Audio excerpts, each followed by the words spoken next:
You can call me Same. Doctor Squeex if you want. I like it. My mom would Yeah. be proud. So, how you been, man? It's been a while. Yeah. I've been great. How have you been? It's been nutty, dude. It's been crazy since I think we talked like what, like a year and a half, 2 years ago? Yes, it must have been 2 years ago now. I have really fond memories of that conversation. I don't even remember what we talked about, but Great, I great. remember enjoying it immensely. And it's some of the most positive feedback we've gotten. Like, so people, like, so many people were like, we loved that collab. No, no, great. I So, mean, I don't remember specifics of what we talked about too, so we might do a round two of the same topics if sounds that's great, man. okay. Recycled content. That's what we're That's all the name of about the game, as right? content And then we can creators, right? react to it later. We'll double, Perfect. triple dip. Yeah. Wait, so what have you been up to in the last year or so? So it's a great question. Um, so like when I started this thing, right, it was like not first of all supposed to be a thing, but I was like, Mm, okay, there's a group of people who need help with their mental health. right. And this was like back in 2019. And so I started streaming about psychiatry and spirituality. And Good meta. I know. And then like so over the last year or two, so I think so something that's kind of like confusing for a lot of people is that we're really dedicated to the work, which I know sounds kind of weird and sounds very circle jerkish, but so when I look at the problem of like what's wrong with mental health in the universe today, I think it's like streaming is a huge part of the solution, but there are many other parts of the solution.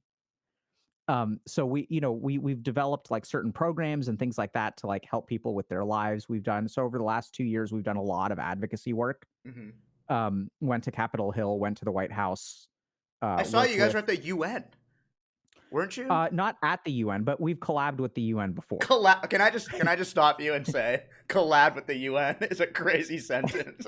Yeah, I know. It's like There's like because I I read like all these posts and stuff from our community, and I see like Mhm. what people are struggling with, and there's like a limit to how much watching things on the internet can shape your life, and there are very real. So there's a lot of evidence that our mental health crisis is like an economic crisis with a different face on it. So if you look at like, what correlates with people's poor mental health, we've got like a loneliness epidemic, we've got like, financial problems. Everyone below millennials is like screwed in some way. Mhm. And so like if we really think about okay, how can we improve people's mental health? It goes beyond doing therapy or being a psychiatrist. It even goes beyond making content, and it's really like working with some of these other organizations to make a larger scale impact, doing things like research and stuff like that too. So I've been doing a lot of that stuff. And then I've also been I went through a little bit of a midlife crisis, Oh, okay. which was really interesting.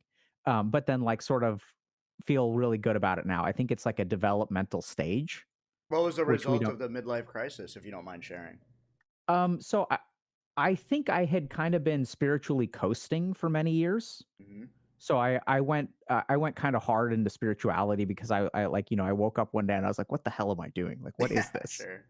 It's like, am I just going to continue streaming about mental health and making YouTube videos for the next decade of my life? And how much of an impact is that really going to have? Sure. And what am I on this earth for?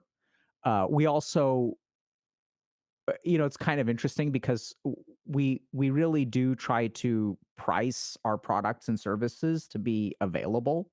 So one of the biggest pieces of feedback that we get is like, oh, your guide is way too cheap. So Mhm. people will be like, you should sell it for like $200, $300. That's what medical doctors who sell courses on the internet sell it for. But we're really proud of, or I'm proud of, like the fact that people in 121 countries can afford it. Yeah. But then that also creates challenges from like a financial standpoint because we leave a lot of money on the table. And so there's some sponsorship offers that we've gotten from companies that probably in retrospect, it's good that we didn't take them from a even a legal perspective. Sure. But, sometimes when you get faced with those sponsorships, it's like, okay, do you wanna stick does it feel wrong to you? And how much how many zeros of money are you gonna pass up? Yes. And so That's I like was like, every sponsor. You have to play that little mental gymnastics a little bit. You're like, Yep. is this worth the risk, or is this ethically okay to take? And Yeah, so yeah, and in our case, it was sort of like the way what I was really struggling with was like, okay, if I take this sponsorship, how much good can we do with this capital? yeah, Right? It's not. I mean, it's never really been about like I mean, I play Dota too, man. Like yeah. the game is free. I've been playing it for 13 years. Yeah. Can I ask you Um, a question about yeah. what you said? You said like you went through a midlife crisis, and Mhm. and related to if you really want to be doing like YouTube and stuff all the time. And then you mentioned as well earlier that you're, for the last year and a half, you're collabing with the UN, you're going to the White House, you're making courses, and I know you have this thing called AOE healing, where you try to heal, as many people as possible. What avenue have you found that to be the most effective with your company's mission statement? Great question.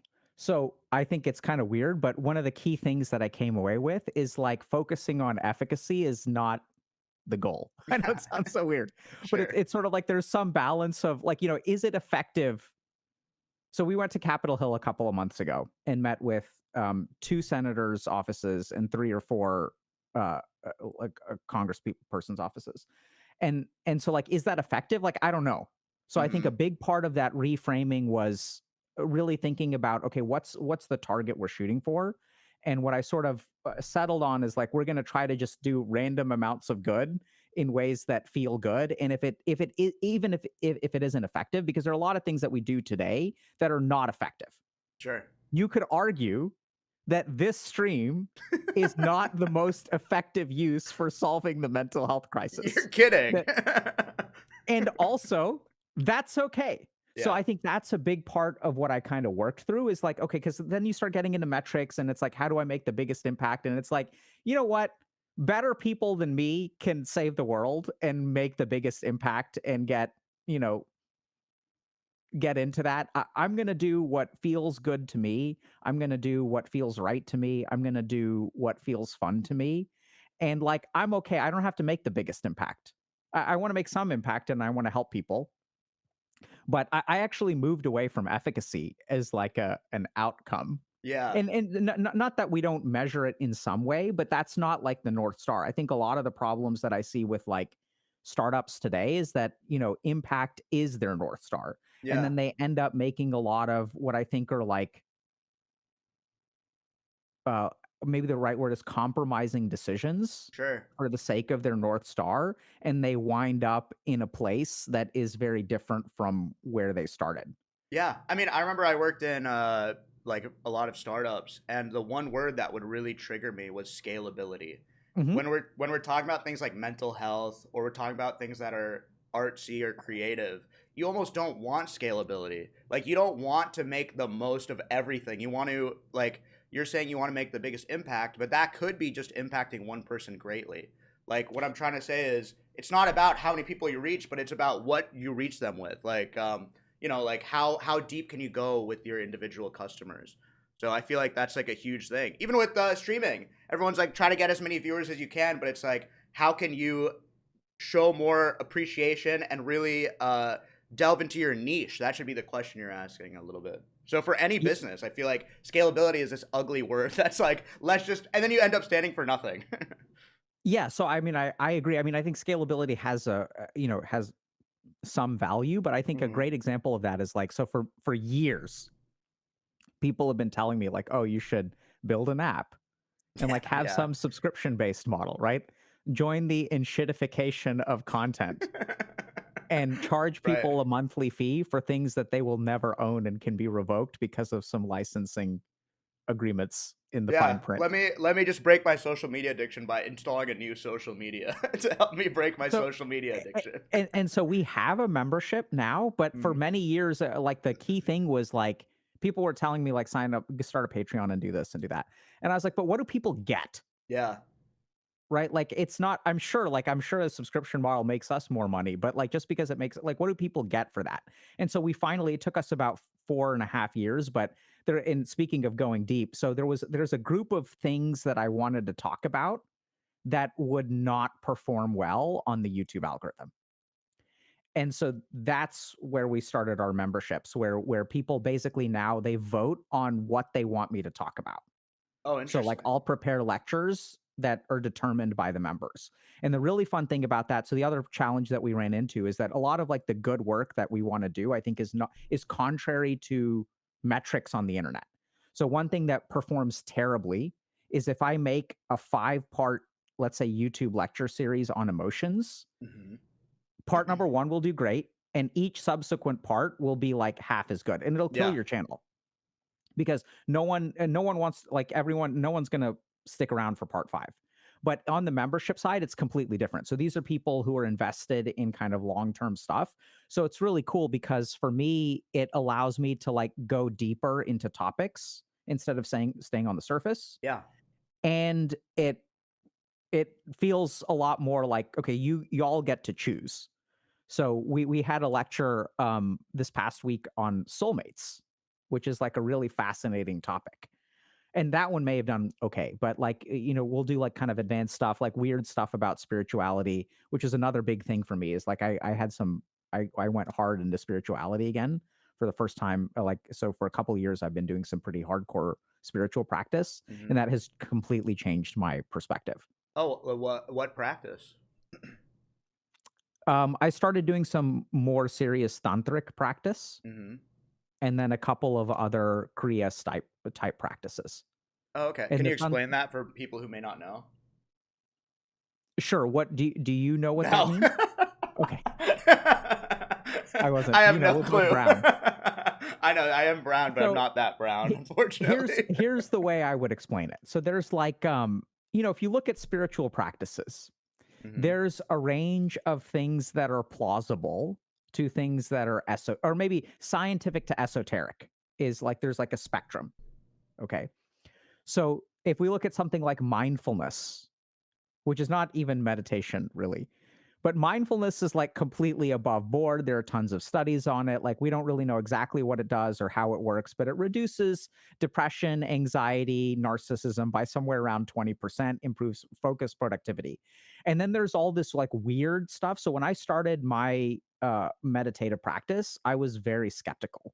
Yeah. And so I started with the practices that were like scientifically verified, and I thought a lot of this weird stuff, like about like these different dimensions of consciousness and crap like that, like I thought all that was basically BS. Yeah. And then but over the last couple of years, and then I also was skeptical of spiritual gurus who charged gigantic piles of money. Yeah. Yeah. And then I realized that there are a lot of scam artists there, but that there are some through my own practice and being a teacher in some ways, I realized that there are like some things that I think are really I changed my mind on a lot of that stuff. Oh, interesting. So and I mean, I guess we can go into more detail if you want to, but like I realized that there's just a lot of biases that we have that are like ignorant biases, right? So someone who is skeptical of, let's say, a high priced meditation initiation or even the concept of initiation is working from a place of ignorance. They have no idea what initiation is, they don't know why it works, and they think it's bad. Hmm. So over about 18, 19 years of practice, I started to realize that a lot of this crap is valid, and I understood why it's valid, how it's valid. So I would say I took the plunge in some ways, Oh, interesting.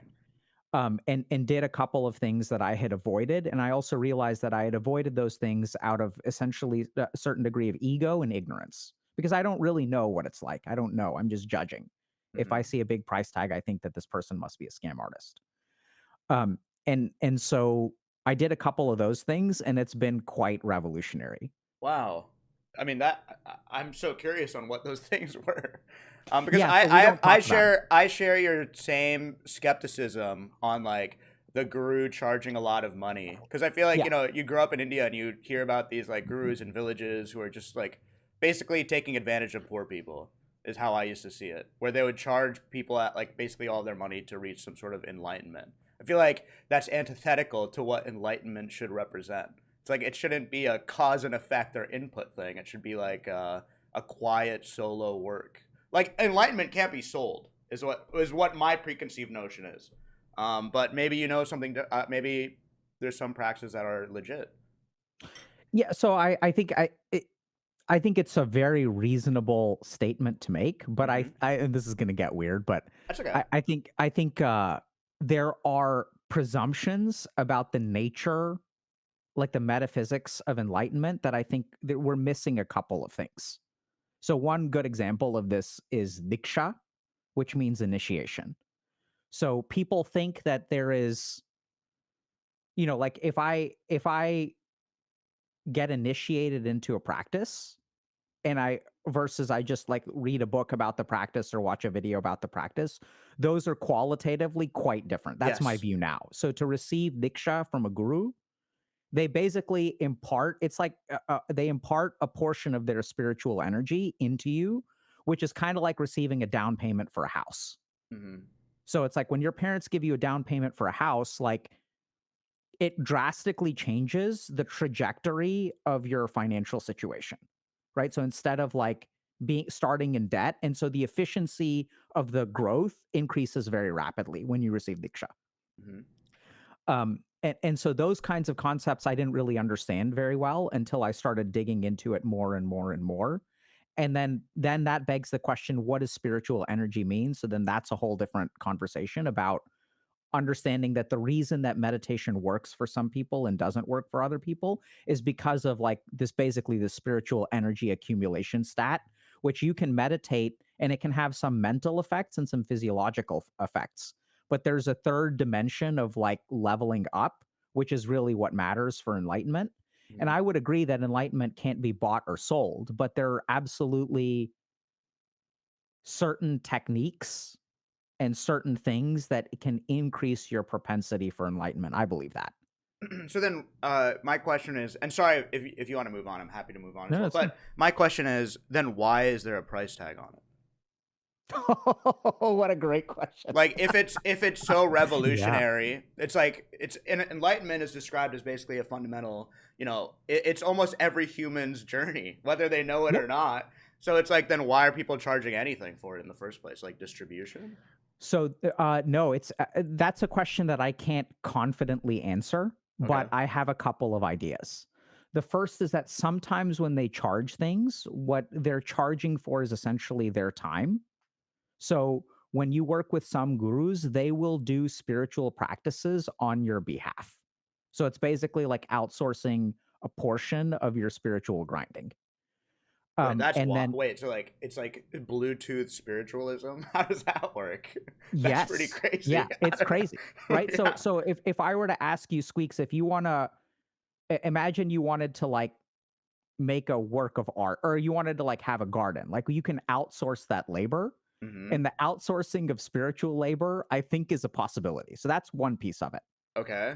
A second piece of it is that sometimes there are certain objects which are rare and materially valuable. So, for example, like if you get a yantra, which is like a mystical symbol, oftentimes it'll be made of a precious metal. And so the price that the guru charges, as crazy as it Is the sounds, cost of the economically metal. varies with like the price of gold or the price of silver. So that's the second piece. The third thing, and this is the big one, is that a lot of it is about the ego and the faith of the recipient.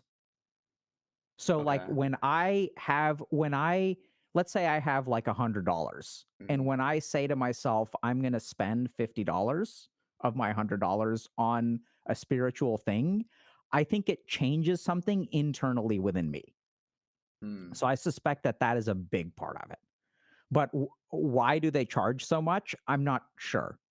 Because like it's sort of like the same argument of like a lot of hustle culture bros. Like, will be like, sign up for my course and it's expensive, and if you don't pay for it, it means you're not fully bought in. So don't waste my time. You know what I mean? It's like it's almost an impossible thing to break through, because it logically makes sense, but it's like, yeah, but like if it was that revolutionary, why is it so expensive? So I don't know, but Yeah, so I think there are a lot of attitudes around money and worth, mhm. right? So I think for me, like, and this is a big part of what I've learned over the last couple of years, is like the importance of faith. I don't mean faith as in like believing in a particular God. What I mean is that, see, when you it's hard, it's kind of hard to explain, but when you take the plunge, that's what it was for me. There's a drastic change to the way that you approach your practice. And when I'm sort of sitting there from the perspective of being the judge, right? I'm judging whether this is okay or not okay. Anytime you judge, judgment requires an understanding of something, right? In order to Hmm. judge something, I have to say this is good or this is bad, which means I have to have a certain impression of it. Does that make sense? Uh, kind You of. can't judge without knowledge. But I feel like if something doesn't make logical sense, then even if you don't understand it, you can judge it. Like if I was like Dr. Absolutely. K, Oh, like I could just make up some random shit that doesn't yeah. exist, and then No, you would inherently judge it, even if you're not a subject expert in it. totally agree. Totally agree. Hmm. I'm just saying that there's judgment. Where there's a second part Sure, of sure, this, sure. right? Okay. So your judgment is based on logic. Fine. It's Hmm. based on something. That's my point. Is that you can't make a judgment without knowledge, Sure. Okay, I agree. right? Yeah. So now there's a certain problem, which is that if you have knowledge, your receptivity to new knowledge goes down, Sure. right? So if I have to explain to my Indian parents why arranged marriage is not a good idea, Yeah. that's going to be an uphill battle because they have a preconceived notion. Yes.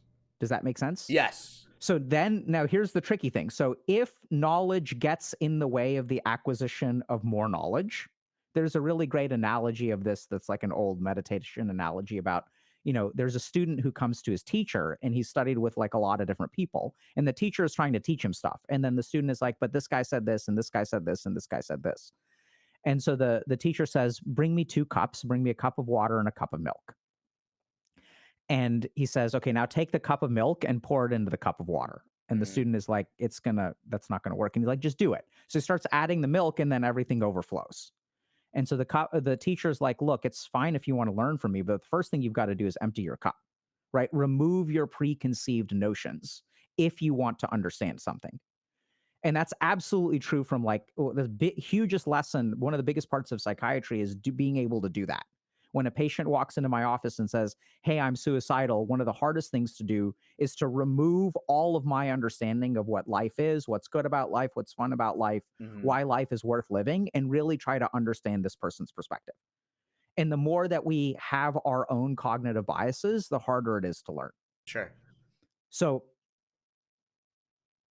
if we are judging, that means we have knowledge. If we have knowledge, it is harder to receive the teacher's teaching. Okay. Now, here's where things get really hard. There is a scale of difficulty of understanding in spirituality. So there are some things that are easy to understand and some things that are really, really hard to understand. Hmm.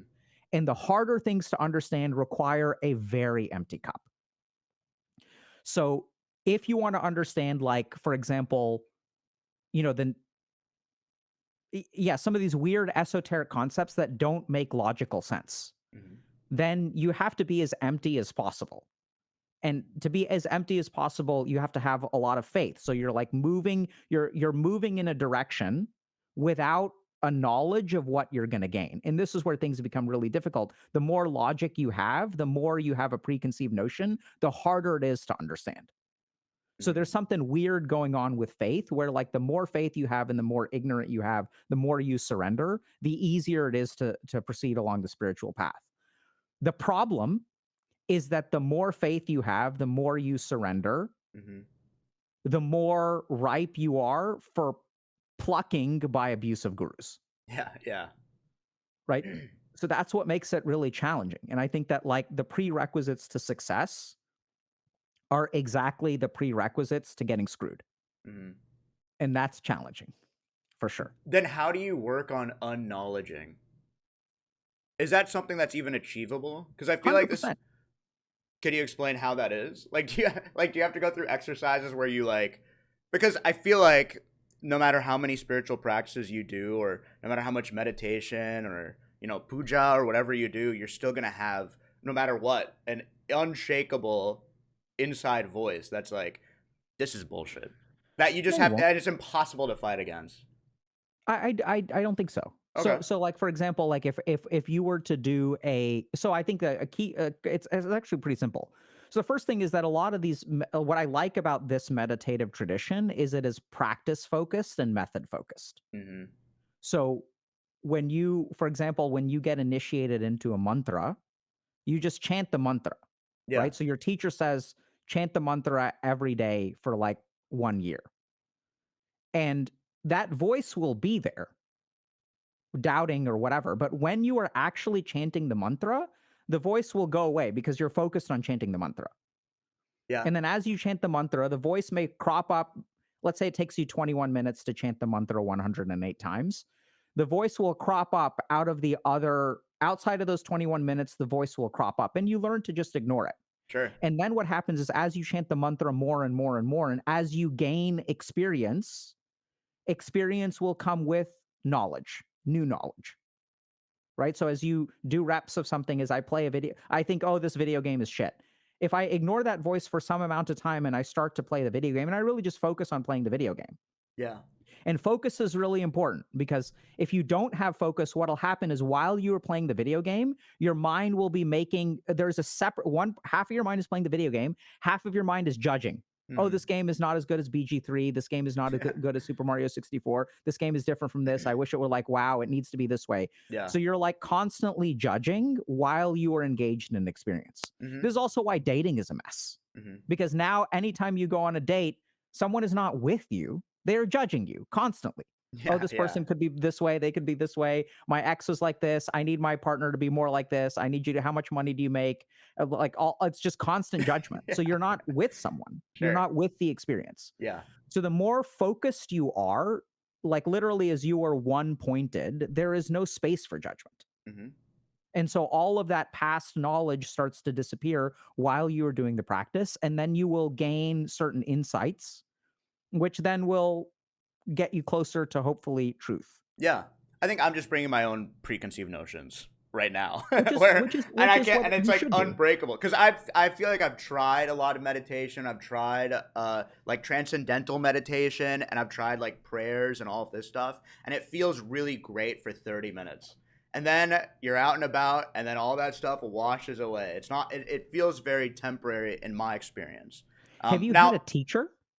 yeah, I went to Balvihar, so that's like the extent of my teaching, which is like every Okay. week we would have basically a parent volunteer and a guru. Yeah. So you haven't had.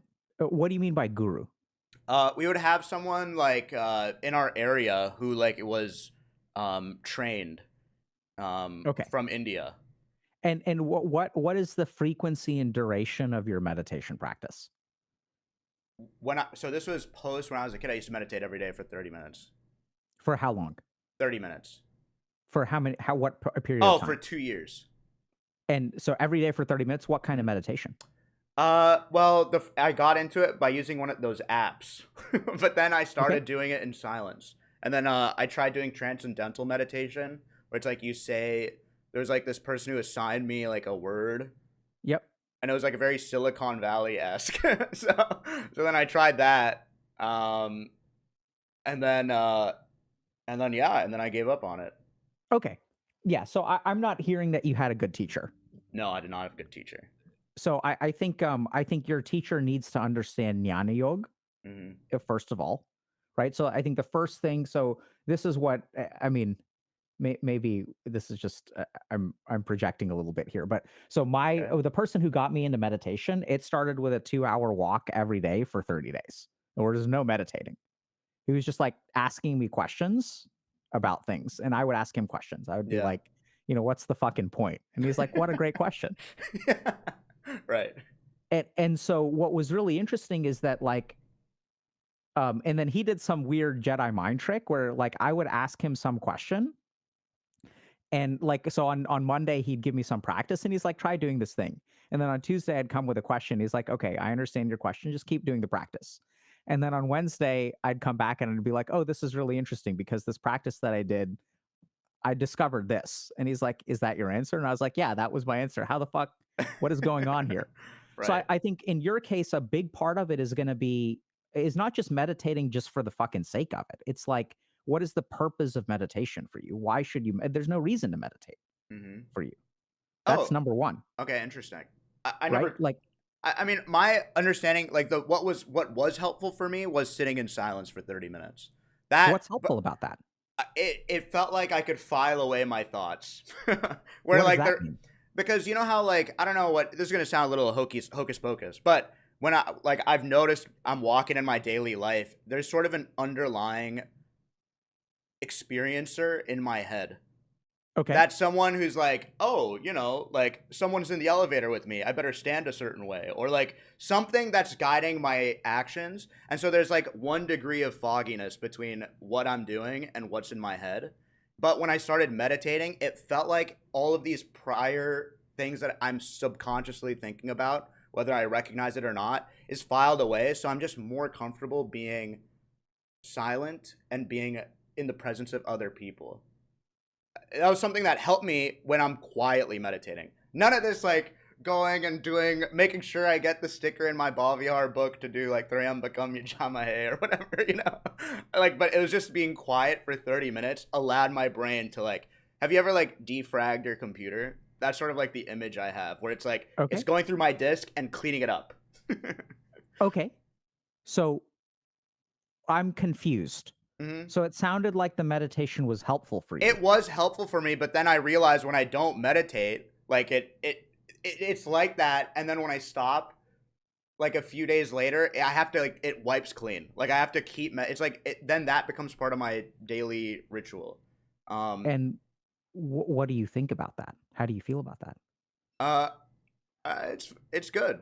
I just stopped doing it for some reason. I think I just had bad experience with silicon like transcendental meditation, honestly. And then I just have been too lazy to go back. But yeah. So I'm a bit confused Hmm. How could because I? you're, Yeah. huh? How could I be more clear? Y- What's the Yeah, yeah. confusion around? So you're saying that first of all, there's some experiencer, and Yeah. that you have a cloud of thoughts, Yeah. and the cloud of thoughts make it hard for you to participate in life in a joyful way. Mm. And I'm a bit confused by this 1 degree of fog. What does that mean? What it basically means is this is where I said hocus pocus, where it feels like I want to draw an analogy for you. Do you mind if I think for a second? That's fine. Like, do you know when you're alone in a room? Like, you don't think of yourself being perceived, right? Okay. But the second, and this is why I draw it to my elevator analogy, which I just made up. But the second someone comes into that room and looks at you, instantly your thoughts escape your own self and you're like, oh, how am I being perceived? Then you start micro adjusting your clothes, you start standing a certain way, you start you just start to look at yourself through someone else's eyes. And what I'm trying to say is that is due to like a haziness of oneself that I've Okay. realized that I have. So Okay. what I'm trying to say is meditating allows me to explore myself a little bit more so that when I am with someone or when I am in a group, I feel confident in my internal being, where I don't have to feel like I have a need for micro adjusting or whatever. So that's How does something that that work? I have no clue. I've Is got that no idea. That's the okay? magic of it. I think it's like, and if I was to sort of logically, try to look at it, my thinking is, it just like when you are in a silent room, it allows you to process prior traumas or prior experiences that you have, in a way that make it like cleans your inside, spiritually, so that when someone else is with you, you feel just more confident. I don't know how to explain it, but Okay. that's my best attempt at logically explaining. Give me a second. Does that make sense, or was that just jargon? Oh no, it makes a lot of sense. Okay, We're good. gonna we're gonna. Oh, there we go. There we So go. Anthony, can you scroll down? Scroll down, scroll down, scroll down, scroll down, scroll down, scroll down, scroll down, scroll till you get a diagram. There we go. That's the one. Oh Zoom in. god, this is a really long journal. Don't worry about it, bro. We're gonna explain it. All right, cool. So can we zoom in, Anthony? Yeah, and let me see that. Let me see that diagram. Yeah, go up, up, up now. There we go. Beautiful. Okay, so let's understand one or two things. Okay. So when you perception of another's attention, Mm-hmm. okay, so when someone looks at you, this triggers something in your brain called self-referential processing. So when someone else looks at you, it triggers you seeing yourself through other people's eyes. Oh my god, yeah, exactly. Exactly, right? Yeah. Um, and then what happens is you can see this triggers affective systems. So what this means is this will trigger emotions. This will trigger thoughts and this will trigger bodily responses. Now you're adjusting your shirt, you pull your finger which has been so far up your nose, now Yeah. gets pulled out, Yeah. right? So there That's are right. all That's kinds of true. behaviors that we do, pissing in the shower, like whatever. Yeah. Yeah. Eating a BLT when we're taking a dump, like Yeah. whatever degenerate behaviors that we normally do in silence. Right. And then someone We walks can into just the stall and you put down the BLT and just take the dump. absolutely. It's one of Right, those right. and then you ask him to hold it while you wipe. And then Oh god. right? Right, of So course. this is what happens. Yeah. Okay? So then if you sort of think about it, like what's happening is the focus of your mind now develops, just like we were saying, a parallel track. Mhm. Now you are not in the moment, you're not enjoying the BLT, you are thinking about what this person thinks about you, and this literally triggers a Mhm. cascade of emotions, cognitive processing, bodily reactions. But the main thing is that you are not in the moment anymore because now you're Yes. thinking about them. So when you meditate, you say that when I'm in a room by myself, it removes this level of fog. So what I would say is that if we think about like your attention, right? So if we think about 100% of your attention, your RAM, when Mhm. you meditate is 100% on your experience of things. The moment that someone else enters the door, this triggers a cascade of thoughts and emotions and things like that that are somewhat unpleasant. Yeah. The other thing that's going on here, and this is I'm going to try to explain it, is that, see, when you meditate, your impression of who you are comes only from you. Mhm. When you are with other people, your impression of who you are is fractured between your experience and their perception of your experience. So if I go to school with a Ninja Turtles backpack and I'm excited because I like Ninja Turtles. I wanted this Ninja Turtles backpack. I'm happy. I'm like, I got my Ninja Turtles backpack. Yeah, And the sure. second kids start making fun of me, this is very confusing. Yeah. Now, there's a part of me that loves it and there's a part of me that like doesn't love it and I'm getting really confused. And so then over time what starts to happen is we start to compromise who we are. We try to reconcile this internal thing Mhm. with this external impression. And we slowly, and this we understand, right? This is Yeah. why you are getting tons of Slack messages because you compromised what you wanted for the sake of the world around you. Mhm. And as you compromise in that way, generally speaking, it leads to unhappiness because I'm the most happy when I'm with my Ninja Turtles backpack. Yeah. Yeah. So if we think about the purpose of meditation, or not the purpose, a purpose for you is to more solidly connect with that internal sense of who you are. But this is important, not in a way that's temporary, but in a way that you carry with you throughout the day. Yeah. So as you carry it with you, as people start to judge you, you acknowledge that judgment. You can even acknowledge like the necessity of, I don't know if this kind of makes sense, but you can acknowledge the necessity of playing the game, but your internal investment is not there, Mhm. right? So I can look at the situation and say, I need to shave today because I'm going to stream. Mhm. I don't care about streaming, but I recognize that if I don't shave, there will be some consequences. I don't have to be emotionally invested. I don't have to, but Sure. there's a difference between recognizing, okay, I need to wear a tie. When I was an intern, one day I didn't like ties. I still don't like ties. And so one day one of my superiors was like, "Hey, you need to wear a tie every day." And I was like, "I don't like ties. They're unsanitary. Here's a paper that shows how they transmit infections." Oh And they god. were like, "I don't care. You need to wear a tie Yeah. because that's what we do." And I was like, "Okay, fine." Right? So there's a difference between playing the game Mhm. and, "Oh my god, this person said I need to wear a tie. I'm doing a terrible job." That affective response Mhm. it can be controlled, right? So then I can look at the situation and say dispassionately, I need to do this kind of thing, but I don't have to get butthurt about it. Yeah. So as we get more grounded in our sense of self, we stop getting butthurt about people being upset with us. Hmm. Because normally what people do is they get some weird like reaction where instead of getting butthurt, I'm going to get angry at you, or there's some weird fucking psychological stuff Yeah. that happens, Yeah. psychological defense mechanisms, narcissism, whatever. I have Yeah. to reject this person's criticism. I can't receive their criticism, but I can receive the criticism and not get butthurt about it. Hmm. So what I'm hearing, the value that you gained was something in that way, but that you Exactly. had difficulty translating it over. Yes. And it worked only for the 30 minutes that you did it.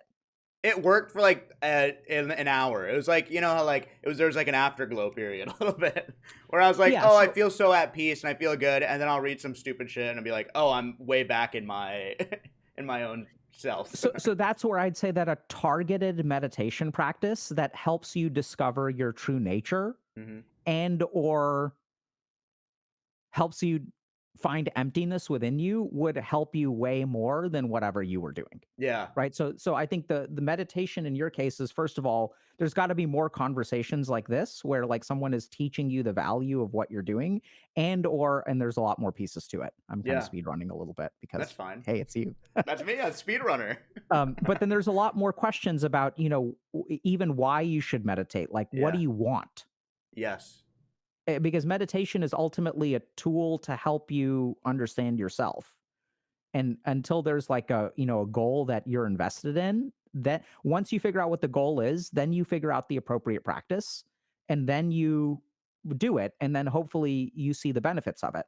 This is where faith becomes important, because there's going to be a lag time Hmm. between the expectation when I tell you, hey, Squeaks, if you do this practice, it will help you feel comfortable in yourself. There's going to be a lag time between that benefit and the work. Right? Sure. So you're saying, "Oh, hey, you said it was gonna do this. It's not doing that." Yeah, you need to keep doing it. Interesting. Also, a good teacher will modify your practice based on what challenges you're having. If you say, "Hey, I can't concentrate long enough," then they'll tell you do this, and things like that. So I think I think it could help you a lot. And also, so what? Yeah. Right? It's like it's up to you. Well, But I I wouldn't. find it interesting, Dr. Case. I've never heard someone ever say the phrase like meditate with a goal in mind. Like I've heard gurus and many people say to me like you should never meditate with an end result in mind, that you should meditate and find what those end results are. Does that make sense? Have you heard that? Yes. Yes, Okay. I've heard that. So let's understand 2 or 3 things, okay? Okay. So I think that one of the biggest problems with meditation in the world today is that 99% of meditation teachers are like pretty bad at it. I know it's a Yeah. judgmental statement, Sure. but I think Bal Vihar is a great example. So I grew up, for those, can you explain what Bal Vihar is? Yeah, well, I'll explain it through my experience of Bhavihar as a kid. Basically, a lot of Indian parents will send their kids, often who are in the United States, to a school every week, and all of the parents will teach them like Hinduism. And you get stickers in your book if you like memorize like certain prayers. Basically, it would be like we'd go every week, and I wouldn't complain, so I could have a sleepover with my friends and play Melee. That's what I really remember. It's like if you do all of the steps, you're rewarded with video games. And so Bobbyar was just like it's like religious school for an hour on a Saturday. Yeah. Yeah. So I had a similar experience of like Sunday school, and I Mm-hmm. think it really turned me off from spiritual practice. First of all, there wasn't a whole lot of spirituality in it, right? There wasn't like Mm-mm. it, and so I think what happens is that you have people who have good intentions, which is that we want to teach kids to meditate, but they're not actually qualified meditation teachers. Right. So if you really look at it, and I think this is also a big problem like in Hinduism, where we're like, you have some of these organizations that will mass produce swamis. Yeah. Yeah. Like But I think Amazon Swamis, basically, to yeah, so go and it's Prime because they have delivery.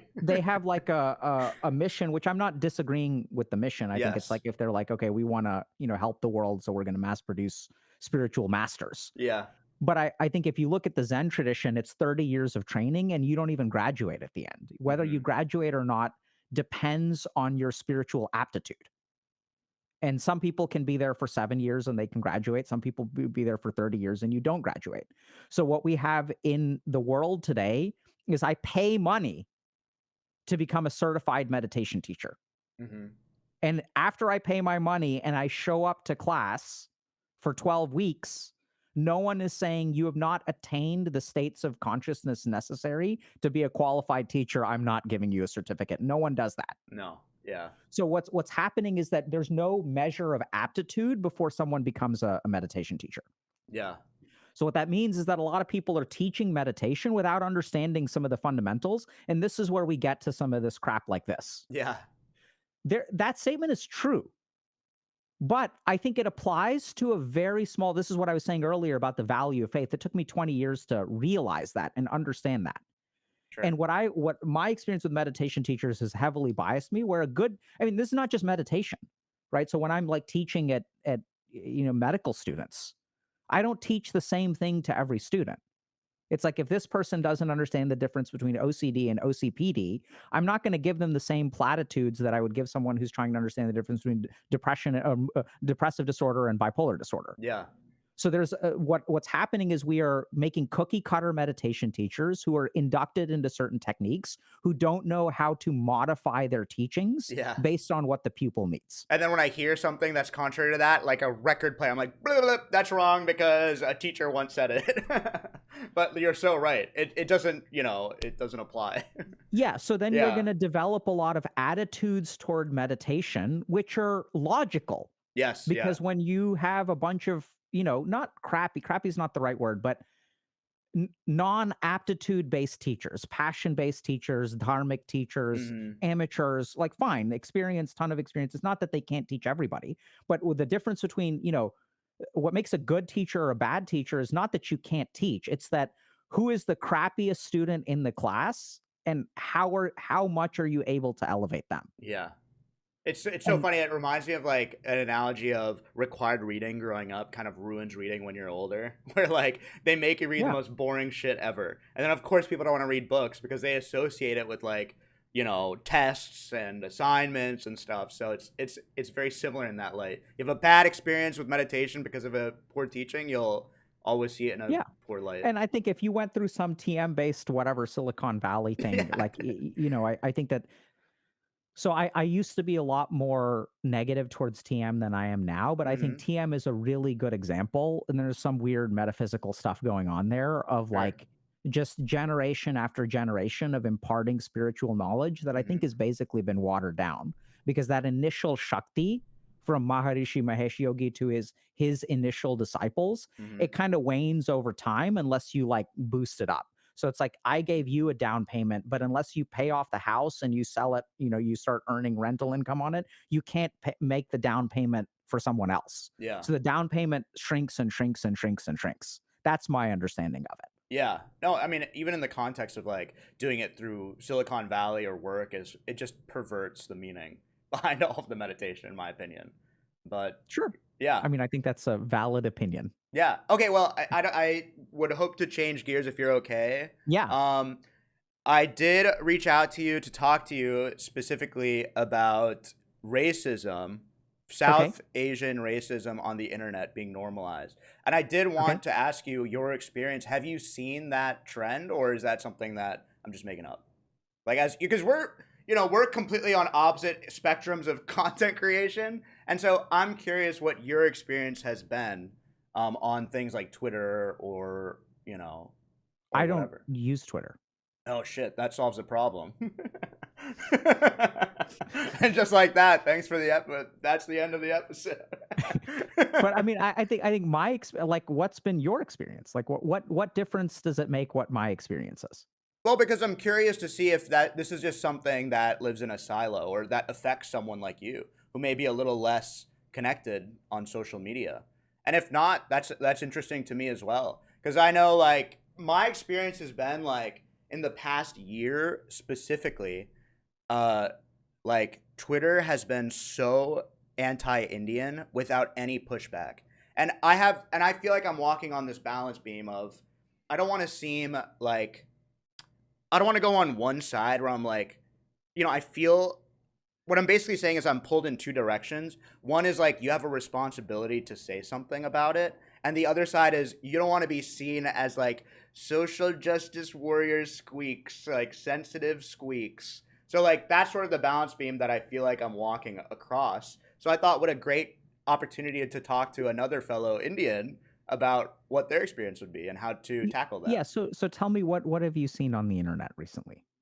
Oh man, like on Twitter, Dr. K, it is a minefield of anti-Indian hatred. And I don't know if you've seen this news story of this young fella on Doge who like tweeted out anti-Indian sentiment and got fired and then got brought back, like onto Doge. But I feel like it's rampant right now, and there's no pushback whatsoever besides like people from India on Twitter, like basically, unfortunately, making fools of themselves. Sure. So I have some info about what is on my Twitter. Uh-oh. Hello. Okay, Is this a live I think react? you're fine. Go ahead. Hey, Hello. Squeex. Hi, how's How it you going? doing? You got to I step can't up. hear you. Oh, Hey, how are you? good. I have a friend who I think you should meet, by the way. I've got like 3, but I have like a front runner. Right. I won't tell you which one.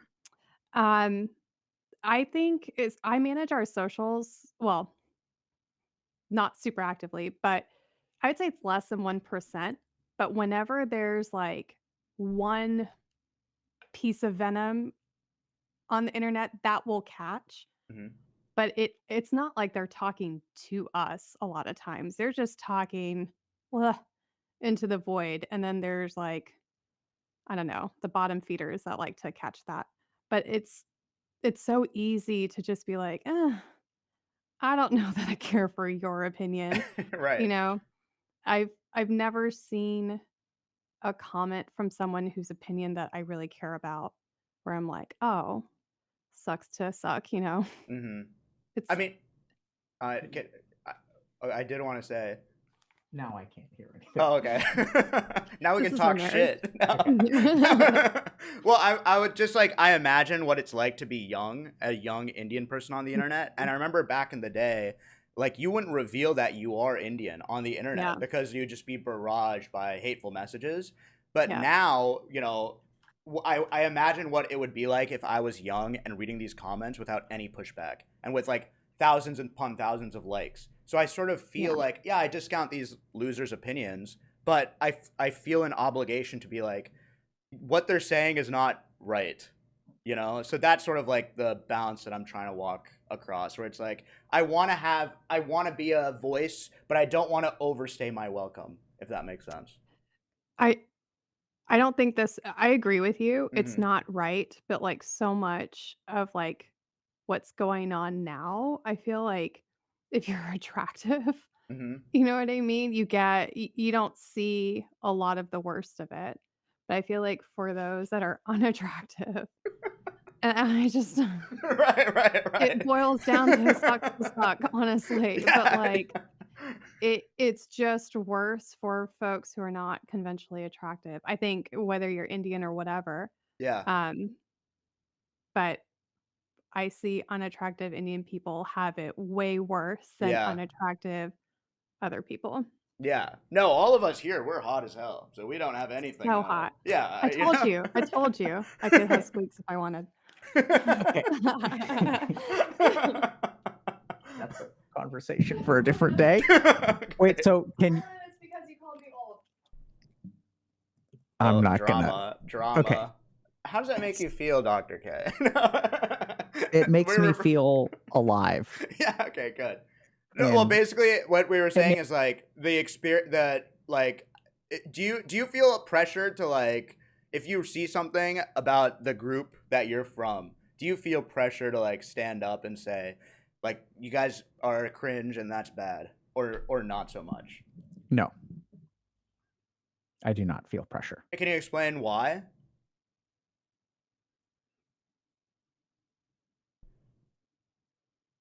What's the purpose of that?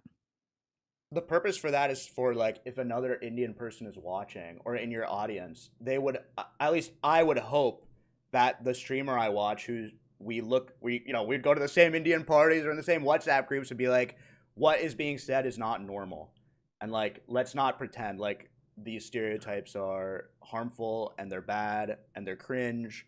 And so like at least I would hope, like if I was a young Indian boy playing Melee and Ball VR and I watched like Squeex, and I'd be like, oh man, like it's so like the common rhetoric is so hateful towards people that look like me.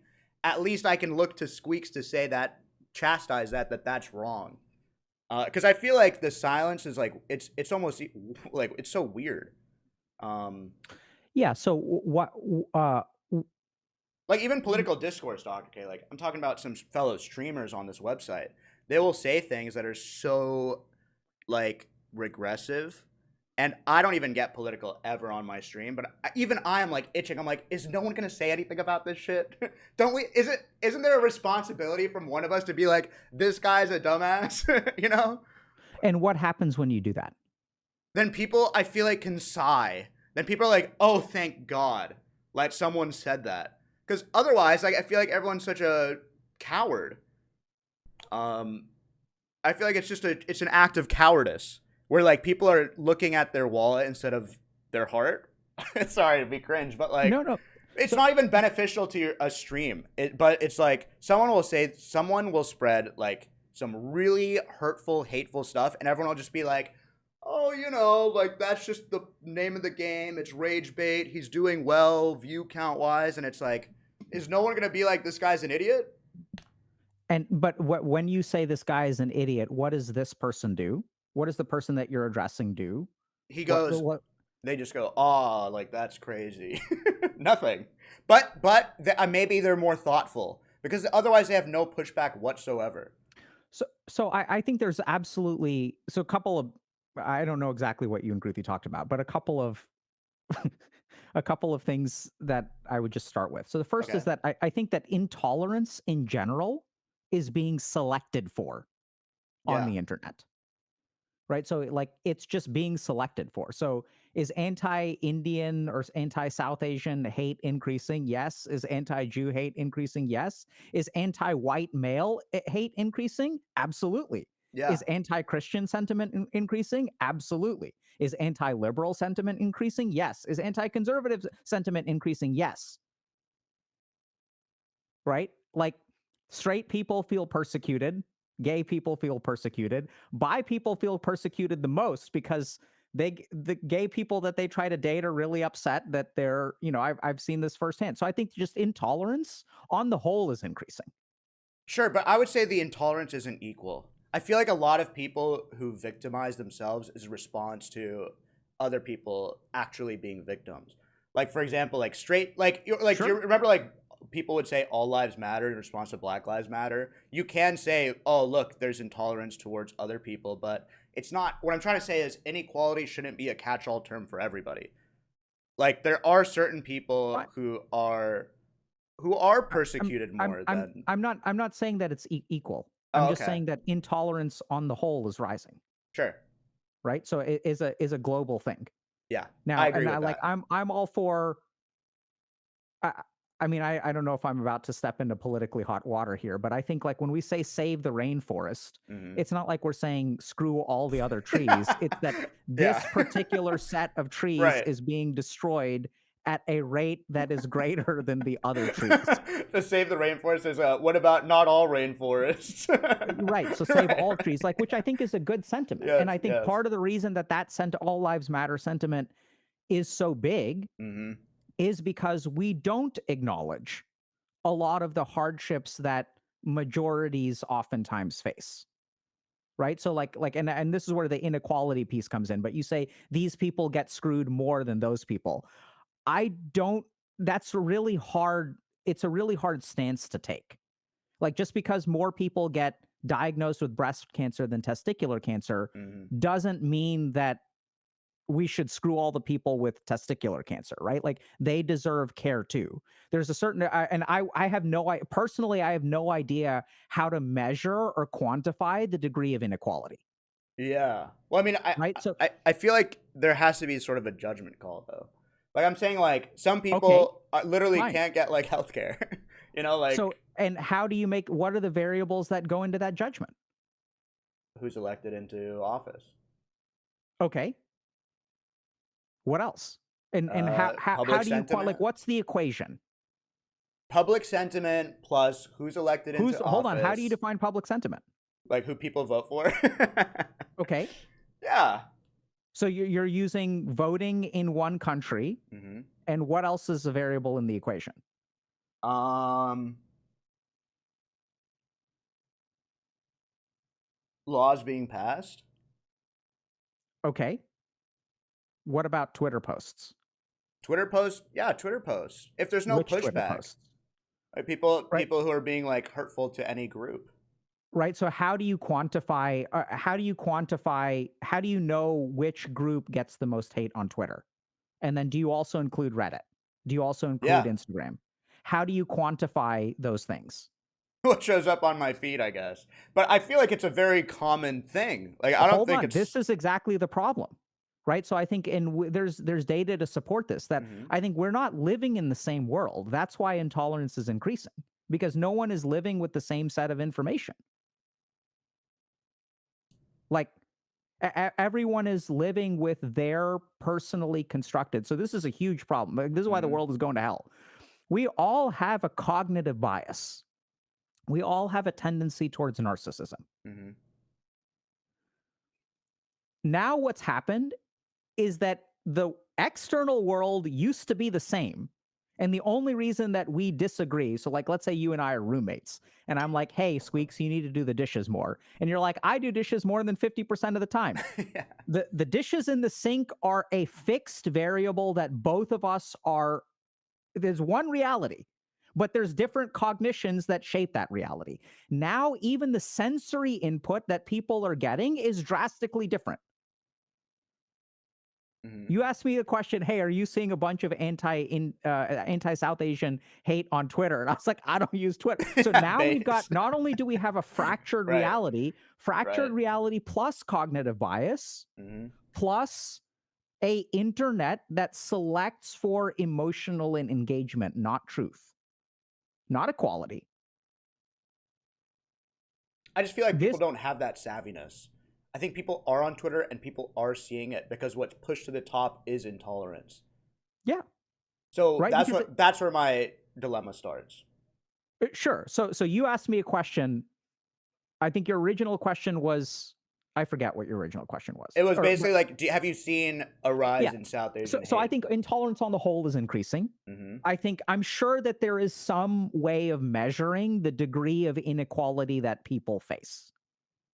I'm sure that there's some way, but that variable is like fucking complex, Hmm. very complex. Hmm. How do you weight number of dick pics sent and sexual harassment Yeah. versus uh unfair custody agreements in divorce? How do you Hmm. weight those two variables? Those are both realities. How do you rate female harassment of using voice comms in online video games against false accusations of sexual assault that are Hmm. not innocent until proven guilty? It's usually guilty until proven innocent, and even then the damage is done. Hmm. I don't know how to weight those two variables against each other. I don't know. Hmm. And a lot of people can have a lot of strong thoughts about, okay, but these people are suffering more. I have some intuitive judgments that I don't think racism is equal across the world. Hmm. I do think some people suffer more from racist attitudes than others. I do think South Asian hate is on the rise. We're in a really dangerous spot in the United States. Yeah. And I think the number one reason for that is because there has been a strong selection bias of South Asians to the West, a huge problem of brain drain. Hmm. When I was in my intern orientation at Massachusetts General Hospital and Harvard Medical School, there were 150 people in the room, 40 to 50 of them were South Asian. Yeah. And this is an institution that is liberal. This is an institution that absolutely accounts for race. This is an institution that is trying to implement DEI. And this is an institution, if you look at like, MCAT scores, we have to, if you're brown, you have to score 15 to 20% higher than the average student in order to get Hmm. into medical school. and we're still overrepresented, which I think is good. I think like the situation there was good. Mhm. So I think that we've got a target on our back the way that Jews had a target on their back in Nazi Germany, which was that we're economically very successful, and so that like it's easy to classify us like Indian doctors, right? Ha ha ha. Mm. But I think that hate is coming for sure, and S even I don't have to be on Twitter to like know that. So I think the hate is real, the discrimination is real. My attitude towards it is, first of all, I think it's like there's a lot of shaky ground from a logic or intellectual standpoint about inequality of hate. I'm because I really want to know, like, how do you like if you're saying that South Asians get more hate than white people, I need to see data to support that for me to support that conclusion. I think so is not something I'm willing to accept Mhm. because the world that you perceive is different from the world that other people perceive. You may not be privy to all of the anti-white hate. You won't be by definition. That doesn't even include cognitive bias. Sure.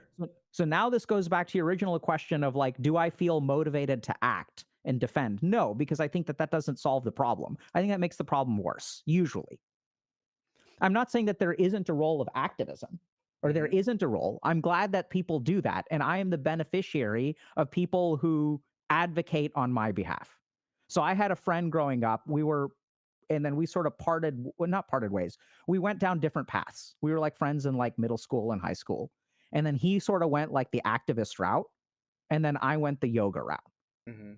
So we're both Hindu, but we're very different kinds. And I'm grateful that he does all of this like activism work because I'm the beneficiary of people who open their mouths and combat this stuff, right? So I'm not saying it's bad. But if you're asking me what do I do? I think that this is where like what I've learned is first of all understanding where other people are coming from Mhm. is a really really big step. I think that's what's deficient. We spend way too much time trying to convince people of our point of view instead of understanding theirs. And I think that like even with the stuff like Israel and Palestine and like Gaza and all this kind of mess, like Mhm. I mean, I don't follow drama, but all of this stuff between Ethan Klein and Hassan Mhm. has like even crossed my feed. It's so prevalent. Yeah. And these guys used to host a podcast together. And like what the hell happened Now there? there's a content nuke. And now there's radiation coming off and we're all experiencing it. It's on And everyone's feed. right, but I mean, I think it's shocking that these two people used to be friends, used to Yeah. be allies, and there's an issue that is so divisive Mhm. that it's torn them apart and turned them into bloodthirsty enemies. And what I think is really fascinating from like I don't even know what the term is, a societal perspective, psychological perspective is no wonder things are so bad there. Right. We Mhm. saw it happen in front of our own eyes that two people were hosting a podcast together. And this conflict is so difficult and so intractable that it tears these two people apart. And now they're like mortal enemies. And we saw it happen. If anyone is wondering why is Gaza a mess, like just look at this. What the hell happened there? For me, the solution, and this is also where my skill set is to understand that, right? To understand, because I think generally speaking, when someone is really pissed off, and I mean, I deal with a ton of racism. I've dealt with racism since I was growing up in the medical school admissions process, like all kinds of ways. Mhm. I was at an airport in this one city in Texas. There were 120 people in line for security. Two cops walk past 62 people to me, the brown person, and pull Classic. me out for a random security Classic. screening, Yeah. Yeah. right? And like, but I'm not upset by that. It's, like, okay. Like, and I think here's another big thing that I think a lot of people like have a lot of difficulty with. Mhm. I think most people do the best that they know how to do. Hmm. I think most people who are racist, this is not a problem of like hatred. It's a problem of ignorance. Because if you sit down and you talk to these people, like, why do you think all these Indian people are bad?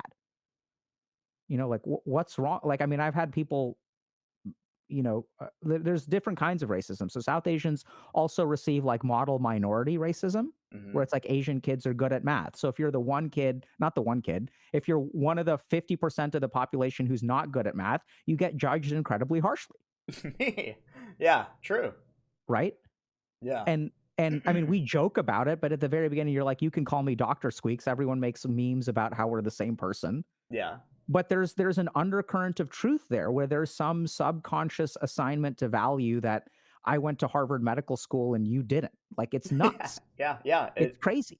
It's crazy. I mean, so like that's why. And forgive me for pushing back a little. I'm just a little Push back, bro. confused.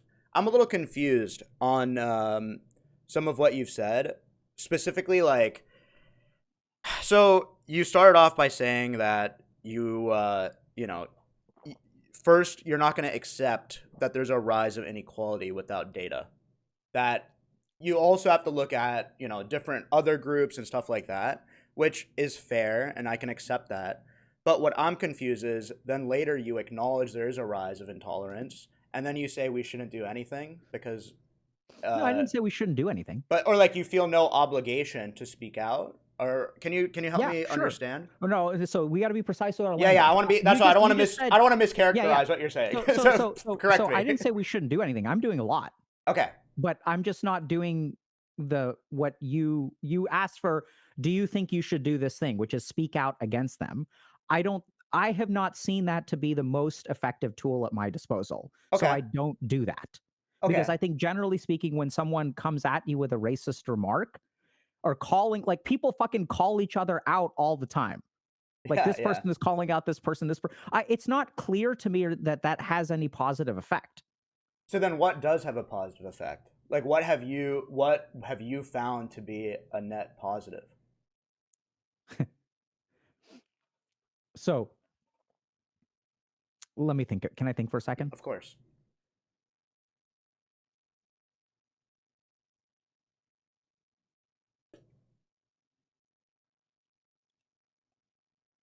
I think if you can teach people to be better humans, these problems will get way better in Mm-hmm. general. So I think if you look at problems like racism, they are born out of, in my opinion, ignorance, not always ignorance. Sometimes there is malice that is based on negativity, like hurt people, Mm-hmm. right? So it's like, it's really easy to say, oh, like, Indian people have it, or South Asians have it worse, or Black people have it worse than white people. But it's really hard for a white person who is now unemployed because of something, and they're hurting in some way, and they direct their malice towards a group of other people. Yeah.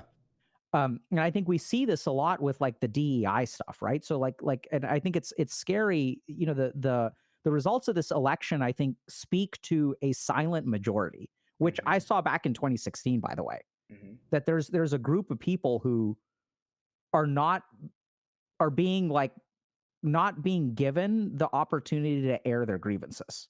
Yes. So when men say I'm having it tough, the most common response is you have it better than women, which doesn't do anything to improve that man's situation. Sure. And oftentimes when we look at things like male privilege, when we talk about male privilege, there are absolutely some statistical things where men are privileged 100%. Mm-hmm. But oftentimes those statistics, if we look at things like, average income, a, a lot of the reason that the income is that way is because there is a small group of people who earn a ton. Sure. And I don't know if you're how into statistics you are, but the whole I point worked in between, finance, yeah, so so I mean know and median, basics. right? What's the Yeah. difference? Yes. Yes. Median is less resistant to outliers, Mm-hmm. but when people talk about income equality, no one is talking about median. Right. Everyone's talking about mean. So we're literally, the statistical methods that we are using open ourselves up to outliers. So when you've got like, the like Mark Zuckerberg, Jeff Bezos, like Bill Gates, Warren Buffett, and Elon Musk, right? When you've got Yeah. those like five dudes at the top, how much are they skewing things? And this is Yeah. what you see as a psychiatrist. Like, I see men getting fucking dumpstered right, left, and center. Doesn't mean that women aren't getting dumpstered too. I agree. I mean, I just feel So, like just the framing of the conversation is adversarial. It's like you're yeah, almost saying like women do well or men do well. right. And like I can imagine being a man who got unemployed and is being told he's a piece of shit would feel horrible. Like that's not what you want to hear, Right. So right? I don't think I that that's completely understand. I don't believe, I mean, so it's not that it isn't effective. I shouldn't say that. I don't know how to engage in that kind of action in what I believe to be a highly effective way. I could call people out right, left, and center. Like, I think people do stupid shit all the time, But do you right? not feel like someone watching you would be like, "Oh, thank God he said something"? Sure, of So course. isn't that a net positive? No, I think validating the feelings of someone in your audience does not necessarily make the world a better place. This is a huge mistake that we've Mhm. made recently. We've started confusing being offended with being injured. And we've started emphasizing validation over improvement. What everyone wants to hear right now is like, so I learned this lesson when I was talking to someone at MIT security. Uh-huh. So like back when I was working in emergency rooms, right? So one day like a patient came in who was a student at MIT, and we were just talking like either they came with MIT security and everything was kind of sorted out. So I was just hanging out with the guy. And we talked a little bit about safety. And he's like, my job is not to make people feel safe, it's to make people safe. There's a big difference. So Mhm. I think some of these subtleties have completely been lost. What everyone is looking for is validation. What I think is actually really scary is when people don't get validated, they will engage in a new form of bullying, which is called cancel culture. When you say something that doesn't make me feel good, I feel offended. That's not the same as injured, right? When you say something that is contrary to the worldview that I hold, I Mhm. demonize you and I'm going to bully you into shutting the fuck up. Mhm. We see this a lot. And I'm not saying that cancel culture doesn't have good attributes to it. Yeah. But like, one of the things that really, and I'll give you a simple example. I know you've got a response, but so sometimes I'll do interviews with people who are considered toxic. Mhm. And those are some of the best conversations I've had. Sure. And what really blows my mind is when I tell people, yeah, I worked in a jail for 3 months. Everyone is like, Are wow, look at you doing working underserved and working with all these criminals. It's such a noble thing. Yeah, you're right. Like, I've worked with people who are not accused rapists, Mhm. who are convicted rapists. Mhm. And working with a convicted rapist makes me a hero, but talking to an accused rapist makes me a villain? Like, what? Right. So I think that there's a lot of just weird, like, cognitive stuff going on. Mhm. And for me, it's like having conversations with people, increasing understanding is sort of like the avenue that I take. And recognizing that really most people are doing, and this is like, I mean, it's a little bit stupid, honestly, but it's what I choose to believe. Most people are basically doing the best that they can, Sure. right? So when someone is racist, I mean, I'm sure that there's a group of those people who like very actively choose to be racist, but I would say the majority of them, I mean, this is my lived experience, like growing Mhm. up in Texas, like, and dealing with I mean, we didn't eat beef growing up, Yeah. or not much anyway. And so like I got, they're like, "Oh, I'm eating your god, ha ha ha." And they Classic. just don't understand, like these kids are ignorant. Yeah. And even people who are like the most toxic people on the planet oftentimes have histories of trauma, Mhm. right? The toxicity is born from somewhere. And there's, I mean, some subset of people who are probably sociopaths who maybe are really born with it, but like that's a very small percentage of the population, definitely less than 5%. So I think there's all kinds of like weird trends in embracing fragility. There's like weird, differing realities at Sure. play, Sure. all kinds of cognitive bias. And, when I call someone out for something, all it does is galvanize the people that support me and entrench the people that oppose me. Mhm. But I don't, I mean, I think that it's creating more of an antagonistic and polemic environment where, in order for one person to win, the other person has to lose. It And that's just what we're seeing. it just feels like it's such a what you're saying makes complete sense and it sounds very like noble. But when the other side is being so antagonistic, to meet that with no friction whatsoever seems to me like lazily pacifist. That's what Sure. it like. So, and then like what I would also say is, you mentioned that, your people, you say fragility and people aren't being targeted. It's like, what's the end result of targeted hate is violence. Is that Okay. is that incorrect? Like, look at, I'm just saying, like, if there's a group that is being so targeted, I'm not even saying South Asians. We could talk about many minorities or even white people. I just think that there should be a guiding voice, and maybe not even calling people out, just saying like, "Hey, like this isn't a normal thing to say." Okay. So let me ask you this. hmm What's been your experience? with what specifically? So when you say like, targeted hate results in violence, yeah. that's something that we need friction, that there is a hmm lazy pacifism Yeah. in my view. So like help me understand that. I'm not I'm don't walk back your words, I'm not you walking know, back my words. but So, like I really want to understand, why you think I'm a lazy pacifist. I'm totally fine with oh, that. no, no, I'm not calling you a lazy Okay. pacifist. I didn't mean it in that way. What I'm trying to Okay. say is there's a this is and I'm very prone. I myself am the lazy pacifist, but what I'm trying to say is if people on the common conversation becomes like fuck this group of people, like you can say any group of people, you could say Jews, you could say Palestinians, you can say Indians, you can say Pakistanis, and if everyone is sharing that view and it's being pushed to the top of algorithms, then what I find is there's this sort of implicit acceptance by not speaking out against it, and that Okay. there's a responsibility that people have to say, no, you know what? I'm not going to be meeting that vitriol with vitriol. I think that's wrong. Like I think that's an incorrect stance to have. And let me explain to you why. And try to have a conversation with people. And I think that is very responsible. But for a long time, you hear people being so vitriolic and hateful. And for a long time, I've sat on my hands, and I still sort of sit in my hands because I'm like, I don't want to engage in that sort of stuff because it's bad for business, or it's I don't want to come off in a certain way. But I'm trying to say is like I do inside feel a responsibility to call out bad ideas or What hateful what ideas.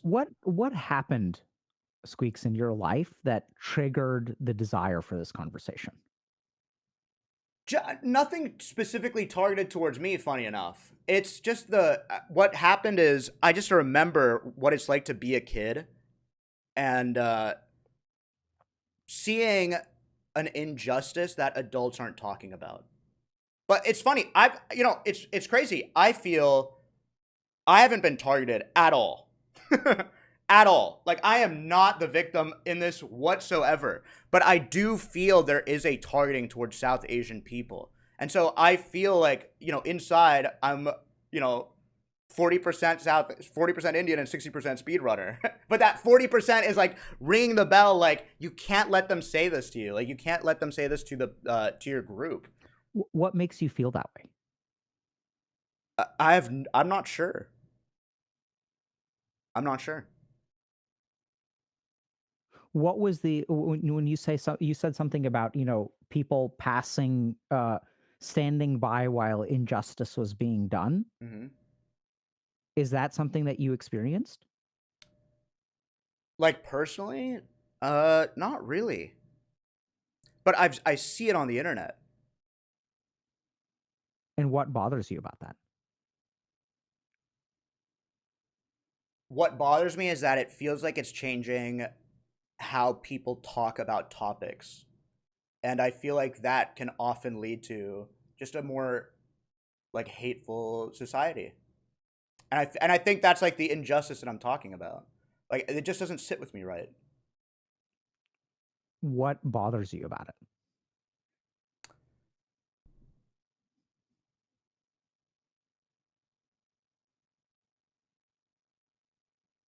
I think the injustice of it bothers me about it. Like people aren't being looked at by their merits but rather people are coming in with their preconceived notion of people. And growing up, if you're a kid and you hear people say like Indian people are, soy, whatever, I don't know.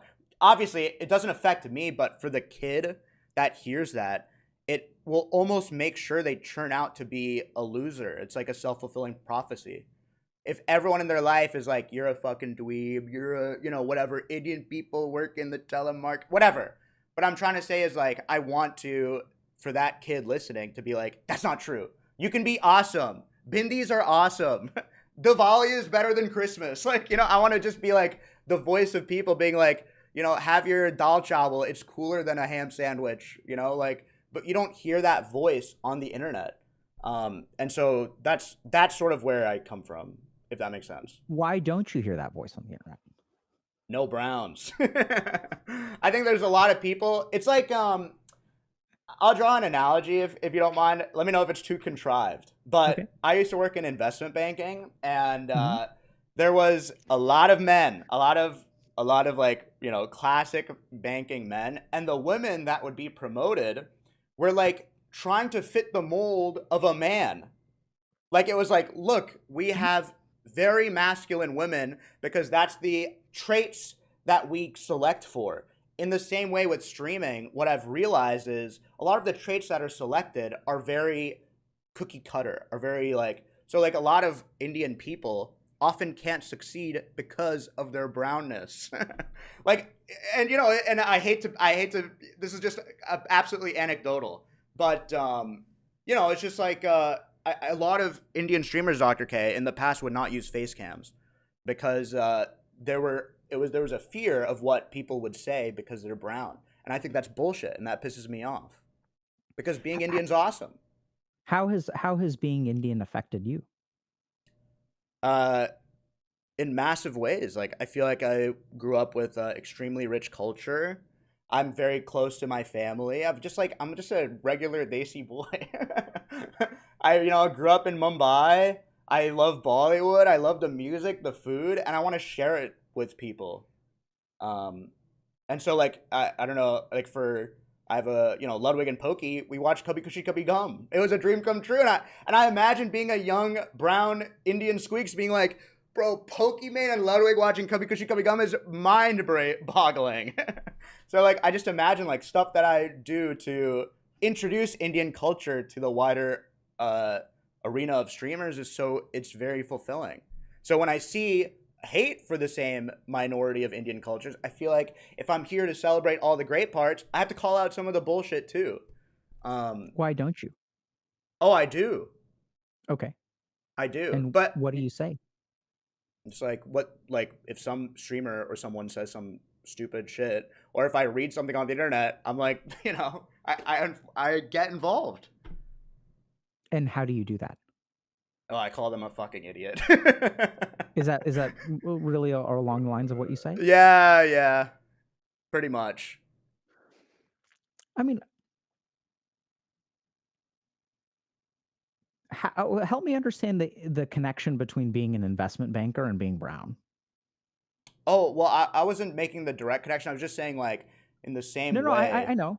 I mean, for you, like, what was that journey like? Uh, it was what we call brown investment bankers or failed doctors. You know what I mean, Dr. Yeah.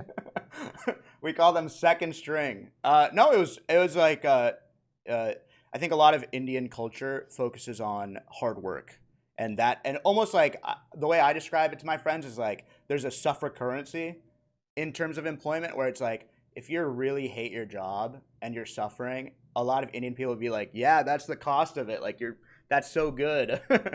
And so that's sort of the link between like, oh, investment banking is so miserable, but that's why it's revered, in a way. Yeah, so let me just see if I'm understanding you. So Sure. you see a lot of anti-South Asian hate. Hmm. You can imagine, so you feel hurt by that. Yeah, like not to my own self, but I feel hurt thinking about someone else seeing that hate. Like I feel responsibility more than hurt. Does that make Ha- sense? yeah, that makes sense, but I'm confused about how you can connect those two dots. Right? So generally speaking, Hmm. when we feel empathy for someone else's hurt, that's rooted in our own experience in some way. So how do we know that getting hitting the nuts hurts? Like, because we've been hitting the nuts before, right? How do we know True. that heartbreak hurts? Because we've been there and we know how it sucks. Yeah. So what I'm curious about is like, you know, what was your experience with South Asian hate? Sure. I would love to get into that. I mean, I just know when I was younger, and it's something that we sort of take for granted, speaking on the DEI stuff. A lot of people don't know, and please share with me your experiences. When you don't see people that look like you on TV or represented in media or anything, it's like you feel a little isolated. Like there's no like whenever there's an Indian person in a movie, it's like a classic like hello, how are you? Like Peter Sellers in The Party. But the fact that I'm so fortunate to have a platform. I'm like, hopefully, I represent Indian people well, because growing up, we didn't have any good representation. Like that's why we just retreat into our, kuch kuch hota ha's and stuff, in And when American Western culture, at least. when people direct the South Asian hate that you see, Hmm. what do they say? Like, what is their representation of South Asians? Like, what do they think about It's South like Asians? they call like they're like smelly, dirty people, and like and they're not very like refined. They're like terrorists, dirty, stuff like that. Call center worker. Like it's just like soy. Like I heard this thing where it's like, oh, like uh Indian people are physically built in a different way. It's like, yeah, motherfucker, we're on our computers. Like, yeah, what the fuck do you mean? So this may sound kind of weird, but like everything that you said is pretty consistent with some of my experience. With Indian people? Yes. Yes, So but so let me so for can example, I like interject really quick with yeah. what you said? Yes, but what you're saying is not coming from a place of vitriol. When someone says that sort of the same sort of thing on the internet where it is trying to be hateful, that's where I take offense to it. Like I have friends who I love to introduce them to Indian culture and they will poke fun, but it comes from a place of love. It So doesn't I come think from a there's place of hate. yeah. So I think there are a couple things here. One is like, Hmm. what's your goal? Is it to stop the hate, or is it to bolster the person who feels attacked by the hate? Yeah, to bolster the person. Can you? What do you mean by bolster? Like, so you're saying that when you speak out in favor of something, Hmm. and you say dal chawal is great, Yeah, or, there's representation because like, yeah, oh, I can if I'm brown, I can be a Twitch streamer. Like, I don't have to be a doctor or an yeah, investment banker. There's like, there's third string. yeah. No, that's like 90th string, Doctor K. Or That's like first coming string, out of the right? closet for Indian people as being No, like, I mean mom, dad, I'm that's a content honestly, it's creator. probably starter nowadays. Yeah, Right. So fair. I think there's so where do you think the malice comes from? The malice of the person posting. Yeah. I think as you said, I think you put it really well. It comes from a place of ignorance, but it also comes from a place of like, this is what does well on the internet, so I'm going to spew that sort of stuff. Okay. So I think there are a couple of things here. One Sure. is that so I think if you want to speak up and I'm in favor of that, right? So like we'll post like some pictures to our socials when we celebrate like holidays like Hmm. Diwali. Like we'll do that, like and I think it's fine. I'm not um I think celebrating our culture is awesome. Sure. And that's something that I do just about every time I show up anywhere publicly. I celebrate my roots in some way. So I think that the first thing is that the way that I try to approach this problem, and I'll first caveat is that I'm the beneficiary of people who do things that are not my way. Hmm. So there are people who are like my buddy who will advocate so that when there's a textbook that says this person is a Brahmin and has a picture of a mullah, like they're like, hey, you can't. This is wrong, Yeah. right? This is not factually correct. Like if you want to talk about Brahmins, at least put the right picture in there. So I'm the beneficiary of people who do advocacy work. Hmm. So I'm not saying that my way is the best way or the only way or even necessarily a good way. So I think for a kid who is listening to this stuff, who is listening to hate and feels attacked, to say something that bolsters that person's confidence, helps them not feel alone, I think that's fantastic. Right. So like, hey, like Dalcha, like we should sell. So if your culture is being attacked, your culture can also be celebrated. Yeah, And that's one way to balance those two things out. I think that's fantastic because sure. I think it doesn't engage in this entrenchment and intolerance. It's not so much about saying that this person is wrong. It Hmm. is about showing this person another version of reality where like there are parts of you that you don't have to be ashamed of. Yeah. Right. So I think that's fantastic. All for it. I think I try to do that in some ways.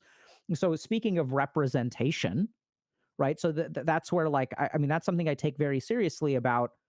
And it's not just representing South Asians. So I try to represent psychiatrists Hmm. that have a really bad. I mean, when I was in med school, one of my surgery attendings was like, "You should not do psychiatry," and I was like, "Why not?" And he's like, "You're too smart to be a psychiatrist." I was Yeah. like, "What does that mean?"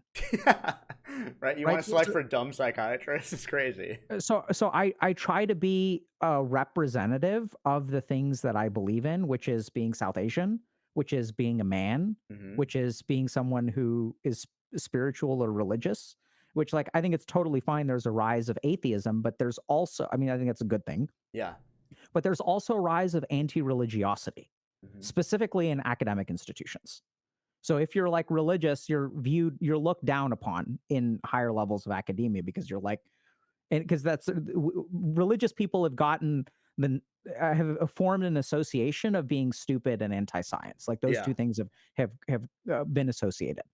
So I think you know being a form of representation to support certain ideas that there is anti sentiment towards. So I think being a man is another good example Hmm. of like, there's so much anti masculine hatred out there. I think a lot of I think a lot I understand. I think a lot of it is in a sense justified because I think these people, they don't just they're not born hating men. It's that when you're 9 years old and you start to get sexualized and you get sent dick pics like every week from Hmm. random people when you're 13, 14, 15, 16, 17, when you've got a TA or a professor who, tells you they've got like it's like really hard to like when you're a woman and you open your mouth on voice chat, it's really hard to not be scarred by your Hmm. experiences with men. And also, like, when they say something that is hateful towards men, I think arguing with them about not all men doesn't serve the No, purpose. no, definitely not. Yeah. Right? It doesn't. It just it gets people angry on both sides. I think. Yeah. I think the attitude that I take is that I'm happy to be a man. I'm happy to cuddle with my kids. I'm happy to work for my wife. Like that Hmm. doesn't threaten my masculinity. And it's like she's better at that job and I'm better at this job. And that's why Hmm. we do it that way.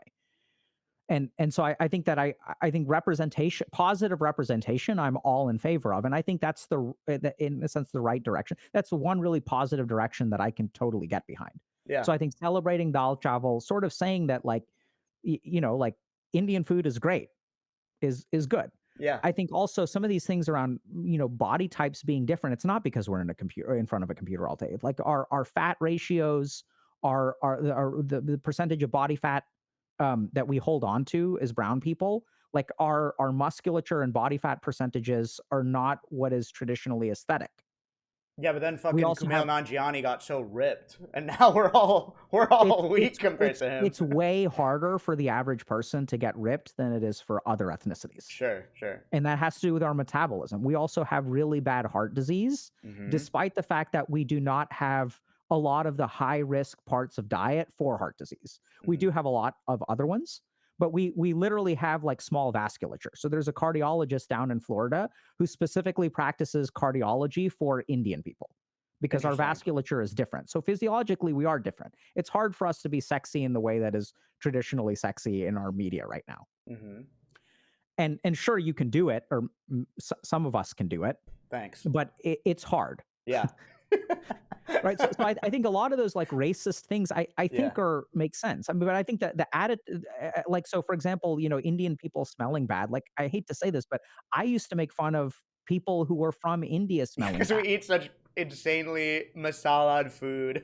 That's part of it. Like my wife and I will be more careful about one of my daughter's hygiene because if she eats certain kinds of food, she gets this genetic BO, man. Like it's like a thing. Right. right? So now when I have, people who come over from India, Mhm. I'll have a compassionate but focused conversation with them about hygiene because hygiene standards are cultural. It doesn't mean Mhm. that they're pathetic, but there are differences in hygiene. I don't know how things are now, but 20 years ago there was like, there was a difference. And I remember when my dad would also have 20 years ago, I don't know if 30 years ago, I don't know if deodorant was available in India. I don't know if Yeah. people use deodorant, right? So when people would Yeah.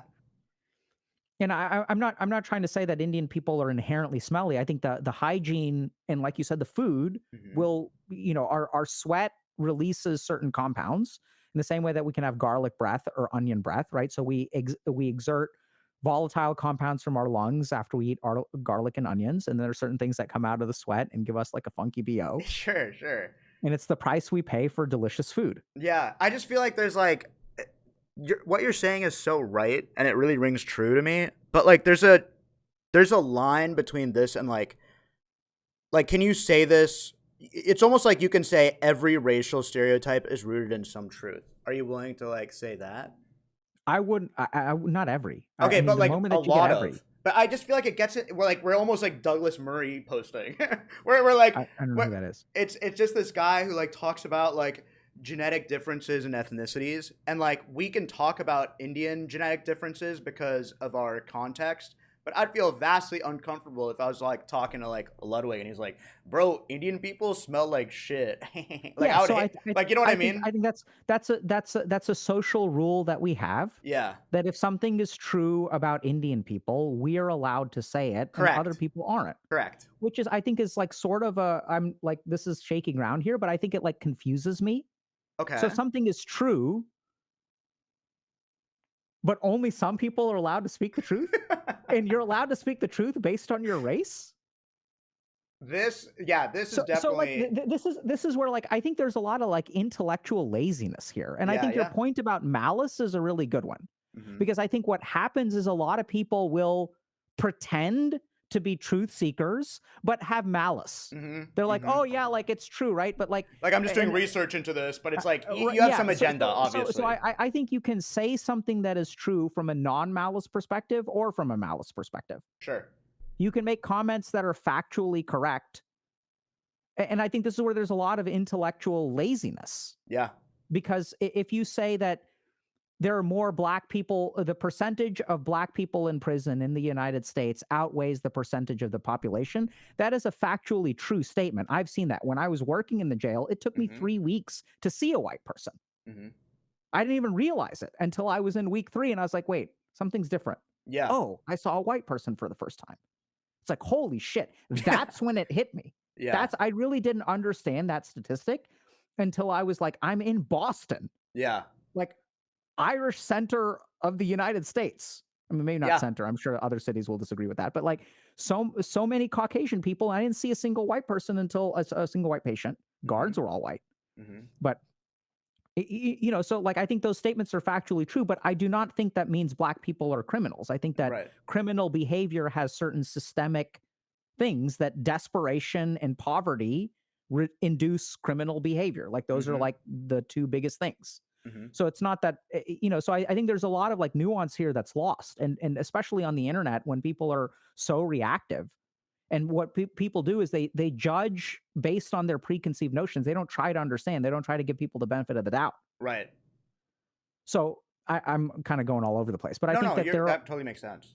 so I wouldn't say that every racial stereotype is true, but I would say that human beings have a brain that forms patterns out of data. Mhm. And before we say that those patterns are true, this same pattern generating machine can look at a cloud and see a bunny. There's no bunny there. Our pattern generating apparatus is not a one-to-one indicator of truth by any means. Mhm. And I think our cognitive bias is actually in some way. So when you say, is every stereotype based in truth? I think the majority of stereotypes that we have are probably based in some truth. But I think if we look at some racism, like Indians are smart, That is not a factually true statement. Indians make good doctors is not a factually true statement. Yeah. And the reason that people believe that is because there is a selection process where we're taking the top 5% of Indians and we're moving them from India to the United States where they all become doctors. Yeah. So it's not factually true. Hmm. So like I think that I wouldn't agree with that statement, but I think that a lot of the r- ethnic and racial stereotypes that we have, even though it's not factually true at that level, it is not surprising that if you're like a Caucasian person who grows up in the United States and 50% of your doctors are Indian, you would think that Indians are like into medicine. Like that's true Sure. though. Sure. Yeah. So Yeah. I think that that's also where like when we say, okay, is this true or not true? It's like it depends on how you cut the pie. Yeah. But it's And so it's almost like it's almost like completely like it just it's if people are speaking with malice, regardless if it's true or not, the malice is still the same. You yeah. know what I mean? So like, yeah, So I completely agree with you. But my thing is like when people speak with malice on anything, related to South Asians or whatever. so now the Um, question becomes, so you said that you want to speak up for the sake of the person who's getting like collateral damage from the yeah, internet based malice, right? yeah. Fair enough. So what's your plan to deal with the malice? You don't have to have one, but I'm just curious, like what do you think? Because you're saying that, malice is like it's not the statement itself, right? There's a way in which that statement can be true, there's a way in which that statement can be false. We are allowed to make that statement and it's okay because of our race, right? So we can and just literally, Yeah. I mean, there's like literally We can go words like, in the "Hello, English nice to see language. you." We can do There are whatever. words in the English language that we're allowed to say or not say Yes, depending on yes. what the color of our skin is. Sure. So what I'm curious about is like when it comes to malice, Hmm. what do you think we should do about that? That's where I'm like tricky, where I'm like, I don't want to be the guy. I don't want to be like the guy who's you know, who seems preachy or anything, or like social justicey, stereotype. But I also don't want to seem like someone who's just lets like hateful ideas live on. But like that's where I'm not sure, to be honest. I don't know. Yeah, so I mean that's sort of like I think the right way to deal with that, or not the right, Hmm. my way of dealing with that, and the way that I deal with that is also based on my skill set, right? So it's not what is most objectively effective. It's that with these two hands, what can I do? Hmm. A- and I think it's having conversations with people.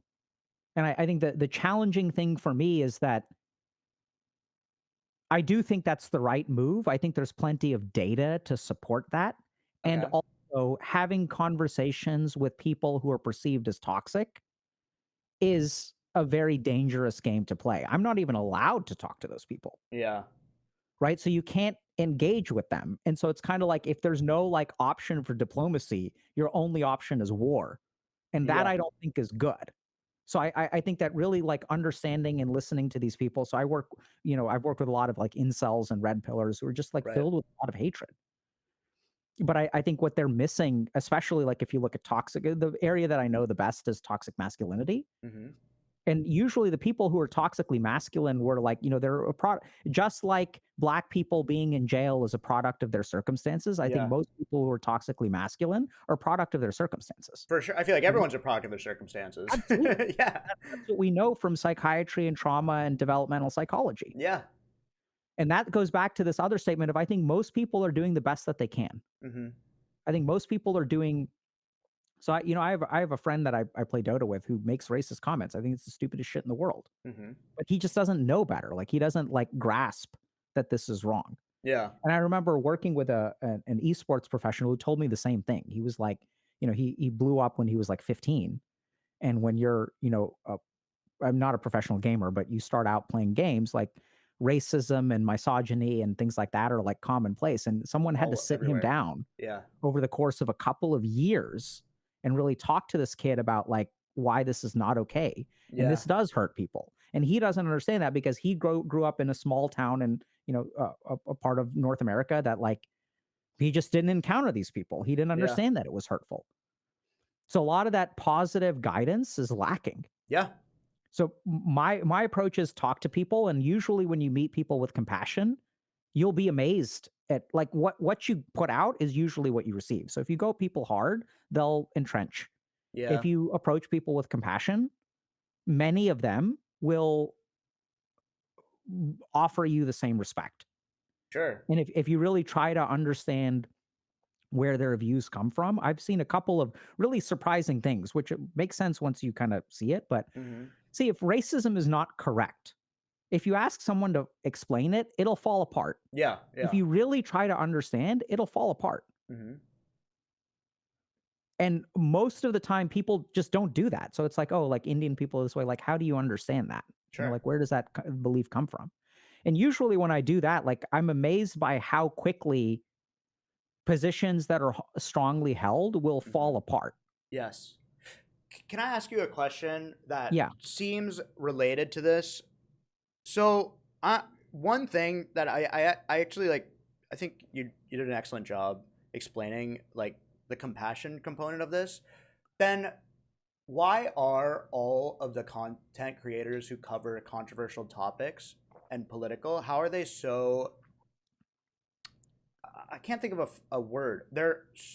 It's almost like a lack of compassion is rewarded. Like all of the 100%. top, so like, Yeah. how do you engage compassionately when you're on a platform that promotes a lack of compassion? Do you know what You I are mean? just, Like yes, if 100. like the if a This is big, oh simple. wait, This is simple. okay. You just have to understand. So, success on the platform and solving the problem are two very different outcomes. Sure. Those are not connected at all. So, Mhm. I am confident that my subscriber count on the internet could be 400% higher if I open my mouth more. I'm like very We confident. could start alt-right grifting right now, Dr. K. Vivek Ramaswamy 2 and 3. We can go right now. Let's Right. So, rocket so, boost. so this is just where you have to decide what's Yeah. important to you. Yeah. And so speaking of the midlife crisis, this is Yeah. part of what I was going through is because I suddenly became arguably, I don't know, but I was having a conversation with my agent about this, Hmm. the most well-known psychiatrist on the planet. Psychologists, there are more well-known. Hmm. Psychiatrists, very few. I'm at least in the running. And it's kind of weird. So like once you like hit that, right? So what am I doing? Am I just trying to grow? And then you get into this growth mindset where like you need more numbers and you need more numbers and you need more Yeah. money and scalability. Hmm. More, more, more, more, more. And I intentionally took a step away from a lot of that. And it's like we're going to make content not because we think it'll be successful. We got a lot of fantastic feedback on from our community about our titles and thumbnails. So there's like a balancing between how clickbaity you make something and how like, Sure. so there's like you have to play the game some. But I think that it's like the reason that that works is because you're right. That's what platforms select for. Yeah. Platforms are increasingly dopaminergic. What platforms have figured, I don't know if they figured this out intentionally or they just built algorithms because this is how the human brain works. Hmm. That when I show you a cat video and then I piss you off and then I make you feel good, and I'm convinced that righteousness is the number one emotion that creates engagement. Okay. You have to show someone something that is wrong and you have to make them feel right. This is number one. Yes. So I think what happens is when you look at social media, you get righteous, you get angry. Hmm. This is not right. Something needs to be done. And that's what that's the number one thing that I'm convinced of that. Yes. Yes. I do have so like, sorry, I know we might be going over, but That's fine. Go for it. so what my question wasn't necessarily about like your or my success, but rather if the idea is that you found it effective that compassion is the antidote to people spewing like hateful things to respond to them with compassion and talk to people, then why don't we see compassion rise to the top? And you're saying like dopaminergically, it's Because the intolerance that rises to the top. yeah, But so then if I was a new streamer and I'm like, hey, I want to do politics, but I want to listen and talk, then why don't we see that succeed? because it be, uh, because the what's your criteria for success? How do you define success? Like to be a top like in the context of Twitch, to be a top political streamer. Because it doesn't because people that's not what people are interested in. People aren't interested in solving problems. people are interested in propagating their belief that they're right. Okay. So I don't think like I don't know if this makes sense, but you know, if you've got a clogged toilet, Mhm. fixing that is not entertaining to anyone. Right. Fixing anything in your life is Yeah. not entertaining to anyone. Hmm. Improving things is not, generally speaking, entertaining to anyone. What engages people, because see, this is what we need to understand. I once had a patient who was very successful, but they operated between two poles: absolute panic and relief. There was no room for success. There's no Hmm. room for pride. So, like, what happens when you solve a problem is it goes away. So, all of the people who successfully engage get beat out by the people who are like galvanizing support. Sure. Yeah. I see that. Right. So if you have like, and this is what it's not just, and I'm sort of on shaky ground here because I haven't looked at this in the political space, but I think you see this all the time in the self help industry. Hmm. The whole reason that the self help industry is so big is because it doesn't work. Yeah. Because if it Like, worked, you so wouldn't be using self help. You'd be like, I'm done. That was good. right, so the self-help industry, and it's really interesting because like I've made some pieces of content include like doing things like writing a book, and like I think that the what people are selecting for is different. Hmm. So in our human psychology, like another really good example of this is that, so everyone's unhappy, right? That's because the reason for that is because we didn't evolve for happiness. We evolved for survival. Happiness is hard to achieve. Yeah. What's way easier to achieve is giving into our baser urges and shooting for survival or worldly success. Yeah. That's what we're made for.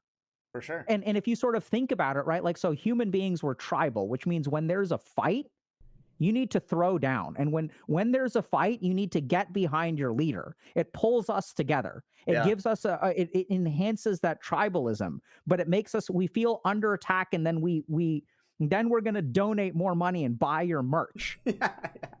Yeah. Right. True. And Yeah. that's why, like, sometimes people will ask me, what's the goal? Like, where do I see Healthy Gamer in 5 years? My goal with Healthy Gamer is to shut it down.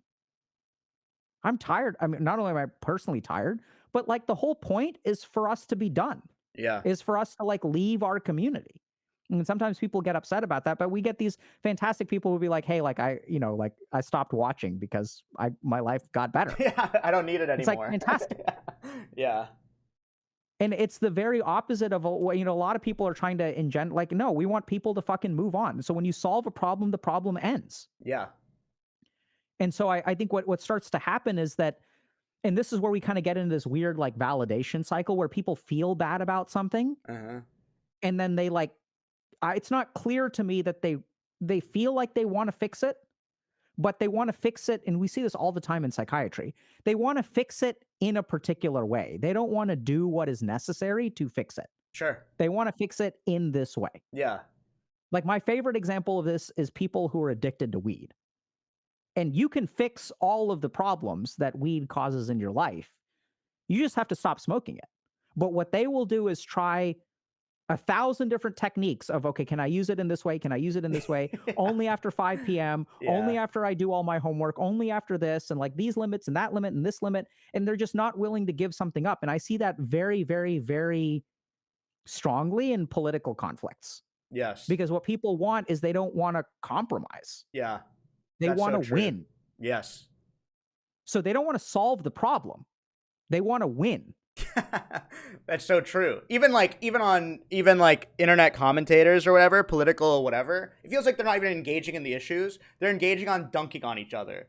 Like they're not even, the political issue is completely separate to who's winning the conversation almost. Yes. It becomes so ideological that it's an ideology battle on people's ideologies. Like nobody's giving a shit about the real meat and potatoes. It's so funny. And I would even argue that the reason for that is because we can't even grasp the meat and potatoes. Yes. So, like earlier when I asked you, show me the data that quantifies inequality. Mhm. And everyone is walking around saying my ethnicity is getting hammered more than all of the other ethnicities, Right, right. including white men. And they have justifiable arguments for that, Mhm. right? Like they can point to all of these different studies that show discrimination against white men. There are those studies. So I think that the scale of problems that we're dealing with is not even comprehensible really by the human mind. Mhm. And we're dealing with a lot of bias. And I think that I'm pretty sure that I know this is going to sound crazy. That's okay. I'm pretty sure a lot of the world's problems could be solved if we could remove ego from the equation. Uh-huh. Like, I think problems are solvable. It's just we don't want to, right? We're not the primary goal is not solving. It's not fixing the problem. It's winning. It's I want to fix it in this way. Mhm. And one of the things that I almost never see people do is something called a differential diagnosis. So I love this. Like my favorite thing about being a doctor is that it taught me this one principle, which is that when you have a problem, there are multiple causes and multiple solutions. That's not everyone's advocating for their solution. And we just don't think like that because it's not how we've evolved to think. We've evolved to think in very rapid ways and very judgmental ways. Yeah. And so this is the world that we live in because this is the world that we create. Sure. No, that makes sense. I think you hit it spot on.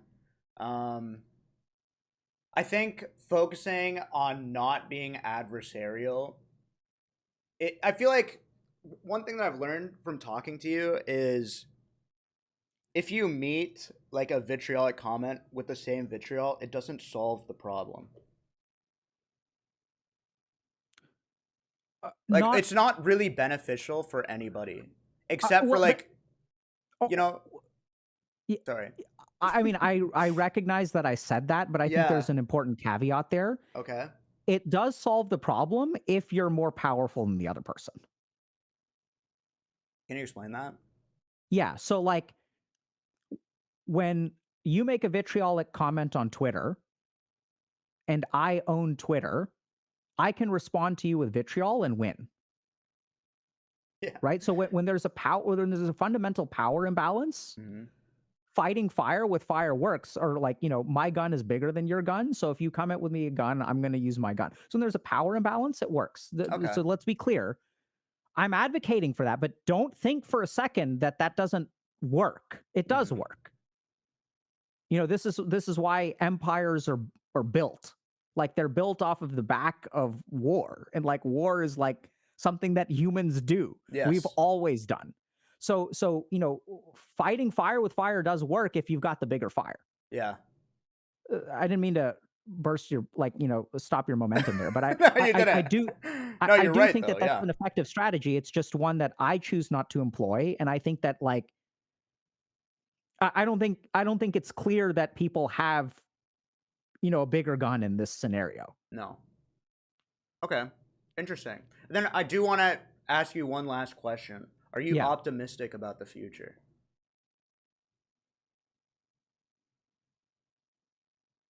define optimistic.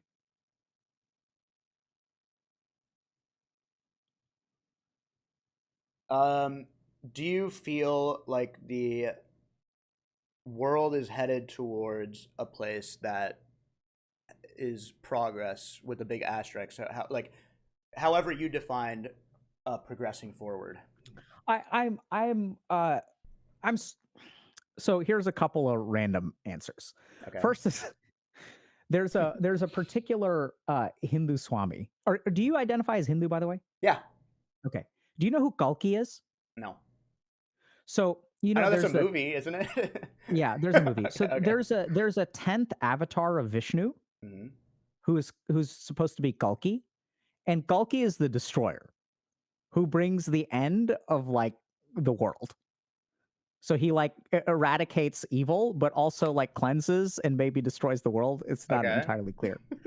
So it's really interesting because the apocalypse, unless you're some crazy cult, Hmm. the apocalypse is something that is far away, right? Yeah. So I was there's actually a spiritual teacher who I respect a lot. I won't name them, but who said that Gulki was either born or descended onto the planet in 2014. So Okay. there's like, and there are a couple of other like, these are from basically from the Hindu tradition. A couple of people who are saying that like there's some apocalyptic signs. Hmm. So it's interesting because I recognize that most of the people who think the end of the world is coming are crazy. Hmm. But I thought it was interesting because there were a couple of people that I respect a lot who were kind of saying like, "Hey, like this is maybe there are certain signs of this happening." Um, and so who knows if that's true or not? Yeah, But it sure. really does make me wonder because I think there's some data to suggest that human beings are at a tipping point, and there's a decent likelihood that we won't tip in the right direction. So that climate stuff could really get out of hand and like the world will like end. Like we'll get into this runaway climate disaster scenario, That's right? So I know scary. there's a lot of dispute over whether that's correct or not Yeah, correct or whatever. And a bunch of scientists say it's possible, a bunch of scientists say it's BS, or maybe a bunch of maybe non-scientists say it's BS. sure. So I think that and I do think there's something critical happening. Like I know that I imagine that every generation has a cognitive bias that thinks that this is the end of times. Hmm. But I do think we have a couple of signs that things are getting objectively more unstable Sure. and potentially like catastrophically so. So birth rate declines, changes to our climate, um, economic stuff, development of AI, right? There was this idea that human advancement would lead to the betterment of everybody. Hmm. But I think what we're seeing is that human advancement is being primarily controlled by some people and everyone else. Like, despite the fact that we can grow enough food to feed everybody on the planet, we still have people who are hungry and we Yeah. have people who are struggling to afford food. And we have some people who have a ton of food and a ton of money and things like that. I'm not like Mhm. anti-capitalist or anything, but I think that Sure. there are some objective signs for this stuff. Yeah. So I think the end, we really could be at some terminal point. I've seen some arguments for that, and it's not that I believe them or don't believe them. I think that it is a reasonable argument to make. Interesting. I also think that gender dynamics is like at an all-time mess. Hmm. Low birth rates, late marriage rates, things like that. Sure. So am I optimistic? Not really, but I don't think it matters. So I don't know if this kind of makes sense, but if I'm optimistic or if I'm pessimistic, what difference does that make, Squeaks? Well, I think a lot of people. I'm just curious to know because I think I look up to you as a figure of someone who thinks a lot about this sort of stuff. So it makes a difference in my outlook personally. What if I told you I was optimistic? What difference would that make? It'd make me feel happy. I'd be Reassured? reassured, like definitely Okay. more reassured about the future because, as you said, there is a lot of instability. Uh, Yeah. So the attitude that I take is that I mean, I think the world is fucking falling apart and we see okay. a lot of Yeah. indications for that, Yeah. but it doesn't give me despair in it, not one iota of despair. Hmm. Because I think that if the world is falling apart, whether the world is falling apart or not, the problems certainly exist. Whether it results in total annihilation of all human beings or not, the problem is still there, right? Does Yeah. that kind of make Yeah. sense? Yeah. It makes sense. And then my relation to the problem is the most important thing. Hmm. Right. So for the problems that I see in the world, like I have no fucking idea what's going to happen. And I've stopped living my life in that way. Yeah. People ask me this question, where do you see Healthy Gamer in 5 years? I say eventually I'd want to shut down, but the way things are going, that's not going to work. Like No. I work more now than I did last year and more Yeah. last year than I did the year before. And someone told me that residency was when I was gonna be working the most. Not true. I'm working way harder now. It's like, what the fuck? Yeah. Yeah. Where's the payoff here? Right. Yeah. So I'm not optimistic about our future, but I think that optimism and pessimism are basically psychological things, right? So like Yeah. you should do away with all of it. Don't be optimistic, don't be pessimistic. There's certain shit in your life and in the world around you that can be immediately affected by you today, and Yeah. that's what you should do. You should not be affected by the likelihood of success of solving your problem. You should just try to solve your problem, because focusing on whether it will work or not work doesn't help you solve the problem. And in Hmm. fact, focusing on optimism or pessimism frequently causes problems in both directions. If I'm optimistic, it leads to complacency. If I'm pessimistic, it leads to despair. Neither of those things are going to allow me to be my best self when I'm actually trying to do something. Sure. So I Agreed. try to just, I don't fucking know, man. Yeah. And I don't care. Yeah. There's problems that need to be done today. That problem is I'm going to have a conversation with Squeex Hmm. about South Asian hate, because this is what I can do today to make the world a better place. Sure. And this is where maybe I'm a little bit arrogant, maybe I'm a cult leader, but I'm pretty sure if like way more people, if 51% of the people on the planet had this attitude, the world would definitely be moving in the right direction. The attitude being like not optimistic or like Just focus on just focus fixing on the what's in fucking front of you. problem, Yeah. not getting complacent because it's being okay, and not getting despair because, like, Yeah. and it's so many things. It's like, oh, like I got dumped, or like I'm an incel, or like Yeah. I'm this never, never, never. Like the future dimension fucks people so much. Like no Yeah. one can predict the future. Yeah. And solving your problems is going to be altering the trajectory of the future. So that's what you should focus on. Sure. I agree. That makes total sense. What about you? Are you an optimist? What if I'm like super Now that I've made optimistic? the case against optimism, The world waste is of moving in time. the right. No, I actually share the same sentiment as you. I would say I try to be as realist as possible. Because you're right. Like you just don't know. There's a lot of inputs and not a lot of outputs. So we're gonna see where those inputs, what lead, what happens You're right. with these inputs. And the only thing we can do is focus what's in our control. So yeah, I'm just gonna take the problems as they arise. I think that's a good outlook to have. Yeah, and I think it's like, I mean, it's what works very consistently for like my patients and clients is like, Hmm. just deal with your fucking problems, Yeah. and the rest of the world can be an absolute dumpster fire. Yeah. So extract what happiness you can when the world is falling apart. Yeah. You Agreed. know, like play some video games, eat something tasty, like go to the gym, Hmm. feel good about yourself, do some yoga, meditate if you feel like it. In your case, it's have another conversation with someone about meditation. Yep. So in your case, the reason to meditate is because it'll. Oh, this is the other thing. I don't remember exactly um, when I wanted to say this, but there was one point that I wanted.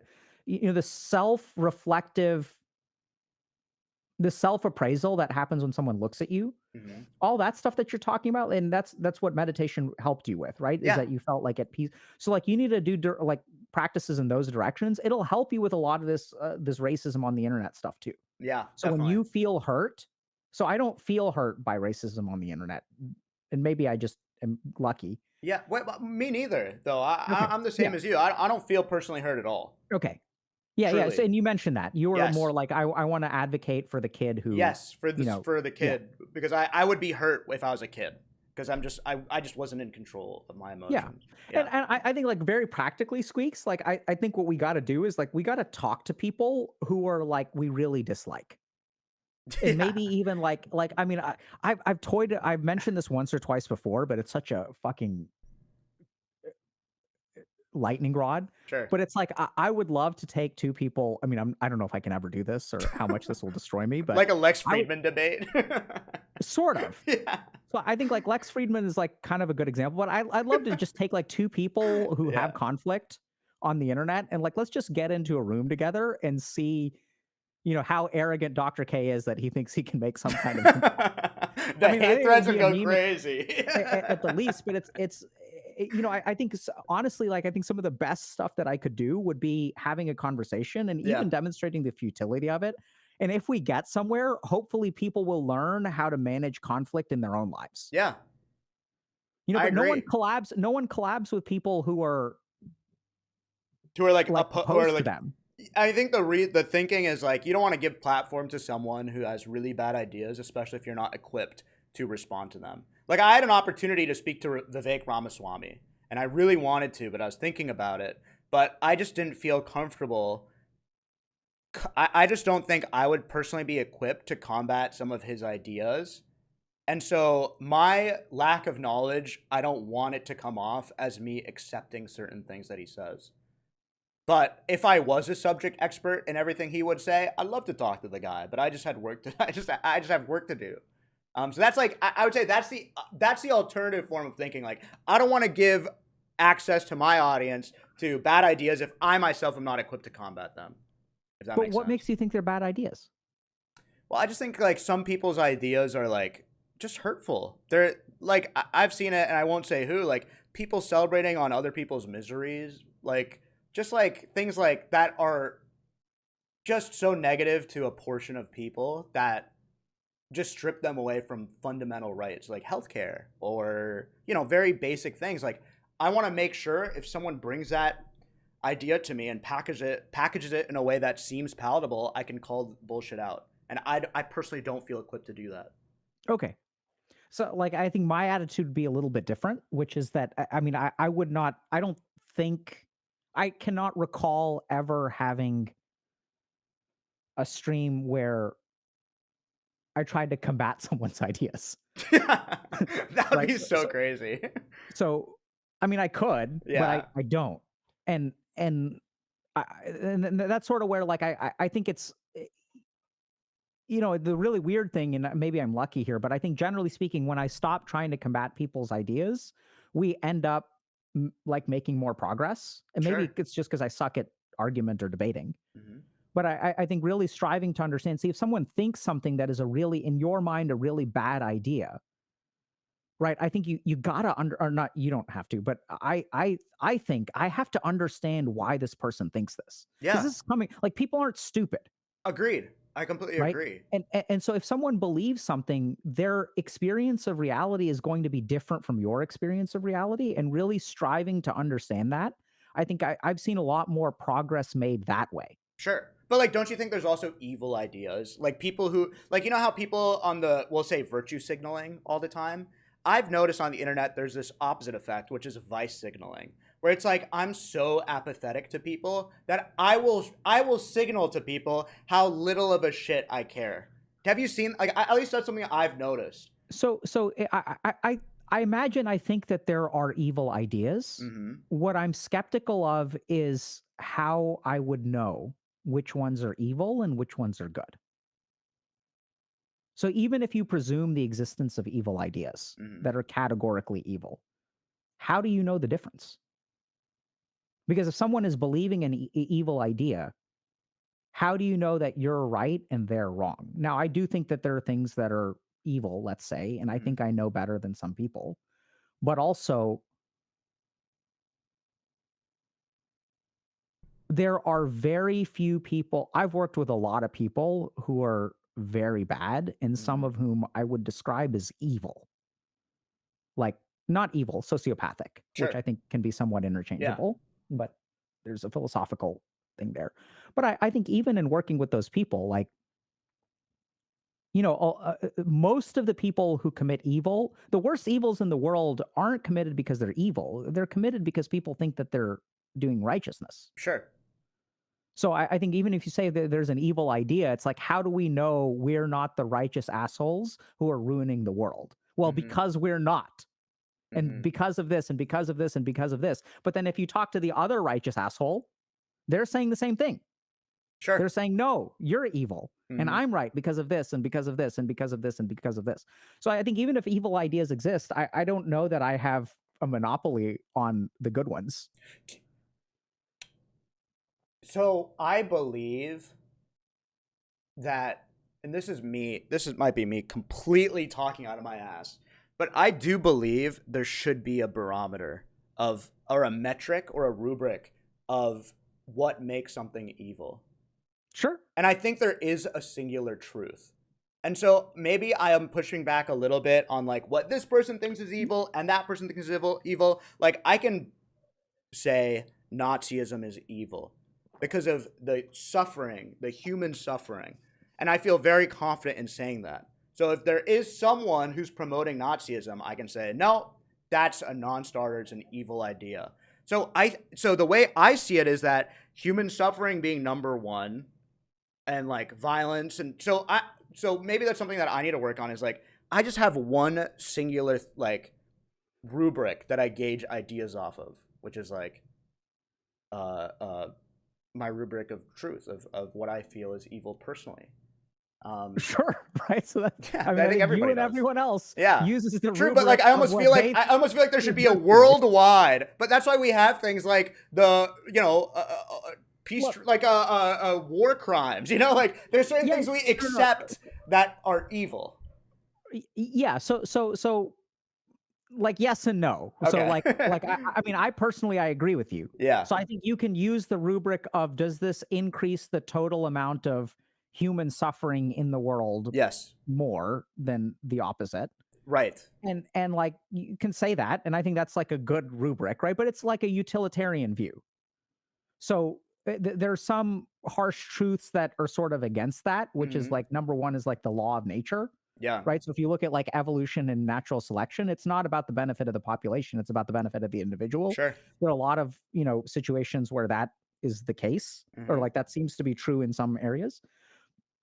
I'm not trying to suggest that we should not be utilitarian. I think it's a Hmm. good like philosophical stance. But I think that the challenge is once again in your measurement. So I know this sounds crazy, but like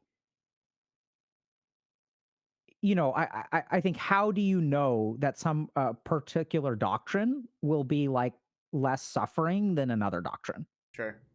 Because I think a lot of the people who I've talked to who are sort of in the I wouldn't call them Nazis, but they're kind of in the Nazi camp, people who are racist, Yeah. are more like, I have nothing against you. It's just I want my territory and you can have yours. You can go back to India where your people belong, Hmm. and I can be here where my people belong. And there are people in India who believe the same thing. Mm. Yeah. Right. So I think once again it's about understanding. Like for the people who are Nazis, like why are they that way? Where did they start to get those beliefs? Um, and I also agree with you that I think that truth is real, Yeah. but there's just a gap between our capacity to understand it and what it is. Sure. I completely agree with that. I think that's a fair assessment. Yeah, cool, man. This was a Before blast. before we wrap up, it is such a blast to talk to you, Doctor. I can't even emphasize. Likewise. I mean, I Like, want to talk to you about all kinds of other things that are not nearly as serious. I agree. We got to do some more How stuff. did you feel about my wife? The first words out of her mouth being, "I've got 3 people for you to meet." That's I mean, every Indian person. right? Yeah. Every Indian person is like, you And got to meet this what person. I was shocked by, what I was really shocked by, Yeah. is her presumption that you were not in a relationship. That's what I'm saying. It's like, what are you seeing? Like, how Look how at insulting how can am you I get? not in a relationship? I got a Nintendo Wii, I got a GameCube, I've got the Animal Crossing Lego in the background. I mean, I'm I mean, she's screaming making so masculine. many assumptions about your relationship status, your sexuality, whether you're even into girls, right? Maybe I'm gay. Maybe you're asexual. You never know. Yeah. And I was just that's why I was like I'm sure you picked up, but we had a little bit of a tense conversation, not tense, but we have a I heard you playful. called her old. That's N- so mean. Not exactly, but that's what I'm on she her took side. effrontery to. That's not Yeah. that's not the words that I used, but Oh, okay. and then but I was like, I don't think you can like, you know, I don't know. Anyway, Yeah. but I think we got to talk about that. Like if you're, like if you're dating or not dating or like what's going on. I have a Oh, but very secret marriage I'm in. yeah, Yeah, so I don't talk about it. perfect. So So I'm so taken. Sorry, Indian girls. yeah, so that's what I thought. Like so I didn't say this to her, but I was like, I'm not so sure that he's too chill and happy to be sexually frustrated. That was my clinical Oh assessment. yeah. Oh yeah. I have This is a sex. guy this is a guy who's too satisfied. Right. He's too happy. Like if whereas I'd be like on the seat, like edge of my seat screaming if I was not sexually satisfied. you'd be one of these political commentators You're so right. All they need and to being get is active on laid. Twitter. We can And solve the problems, Dr. K. We just have to get these guys laid. I'm not kidding. So I think half of them we have to get laid. Okay. The other half we have to get cuddled. Like seriously, there's a lot of dudes out there like toxic masculinity wise, like they just need to be held. Yes. But they can't handle that. They like can't handle like they just need to be held. We can make it happen, I'm sure. I'll talk. Yeah, I'll we pull can- some strings. I'll find someone who will be willing to cuddle with those guys. Yeah. We'll You're figure so this out. right. Yes, but a pleasure to talk to you. I love talking to a fellow Brown. It's cool Yeah, what you're dude, it's doing, and I really fantastic. respect it. And for So- those other fellow Browns in the audience, y'all can be mediocre streamers too. We give you the entryway. Yeah. And That's and right. you know, we're not the best. Much like the Olympics. We can don't win send our a best. gold medal maybe in like archery or something, like one or two like marksmanship or archery, right? Yeah, the One of WhatsApp those. groups go crazy when we get like third place once every Yeah. like 12 years. So we're not the best, No, but y'all can do it. you can do it. And it's better to be happy and mediocrely successful than it is to be prestigious and successful and unhappy. True. Take it from two dudes who left prestigious, acceptable brown person careers. Yes. And if any uncles and aunties are listening, we're sorry. We don't mean any of it. We'll go do our puja and have if pani. other uncles and aunties are listening, he's taken. That's right. Don't send me the biodatas anymore. Yeah. Well. Cool. All right, man. Take care, buddy. Thank you so much. Take care. Thank you.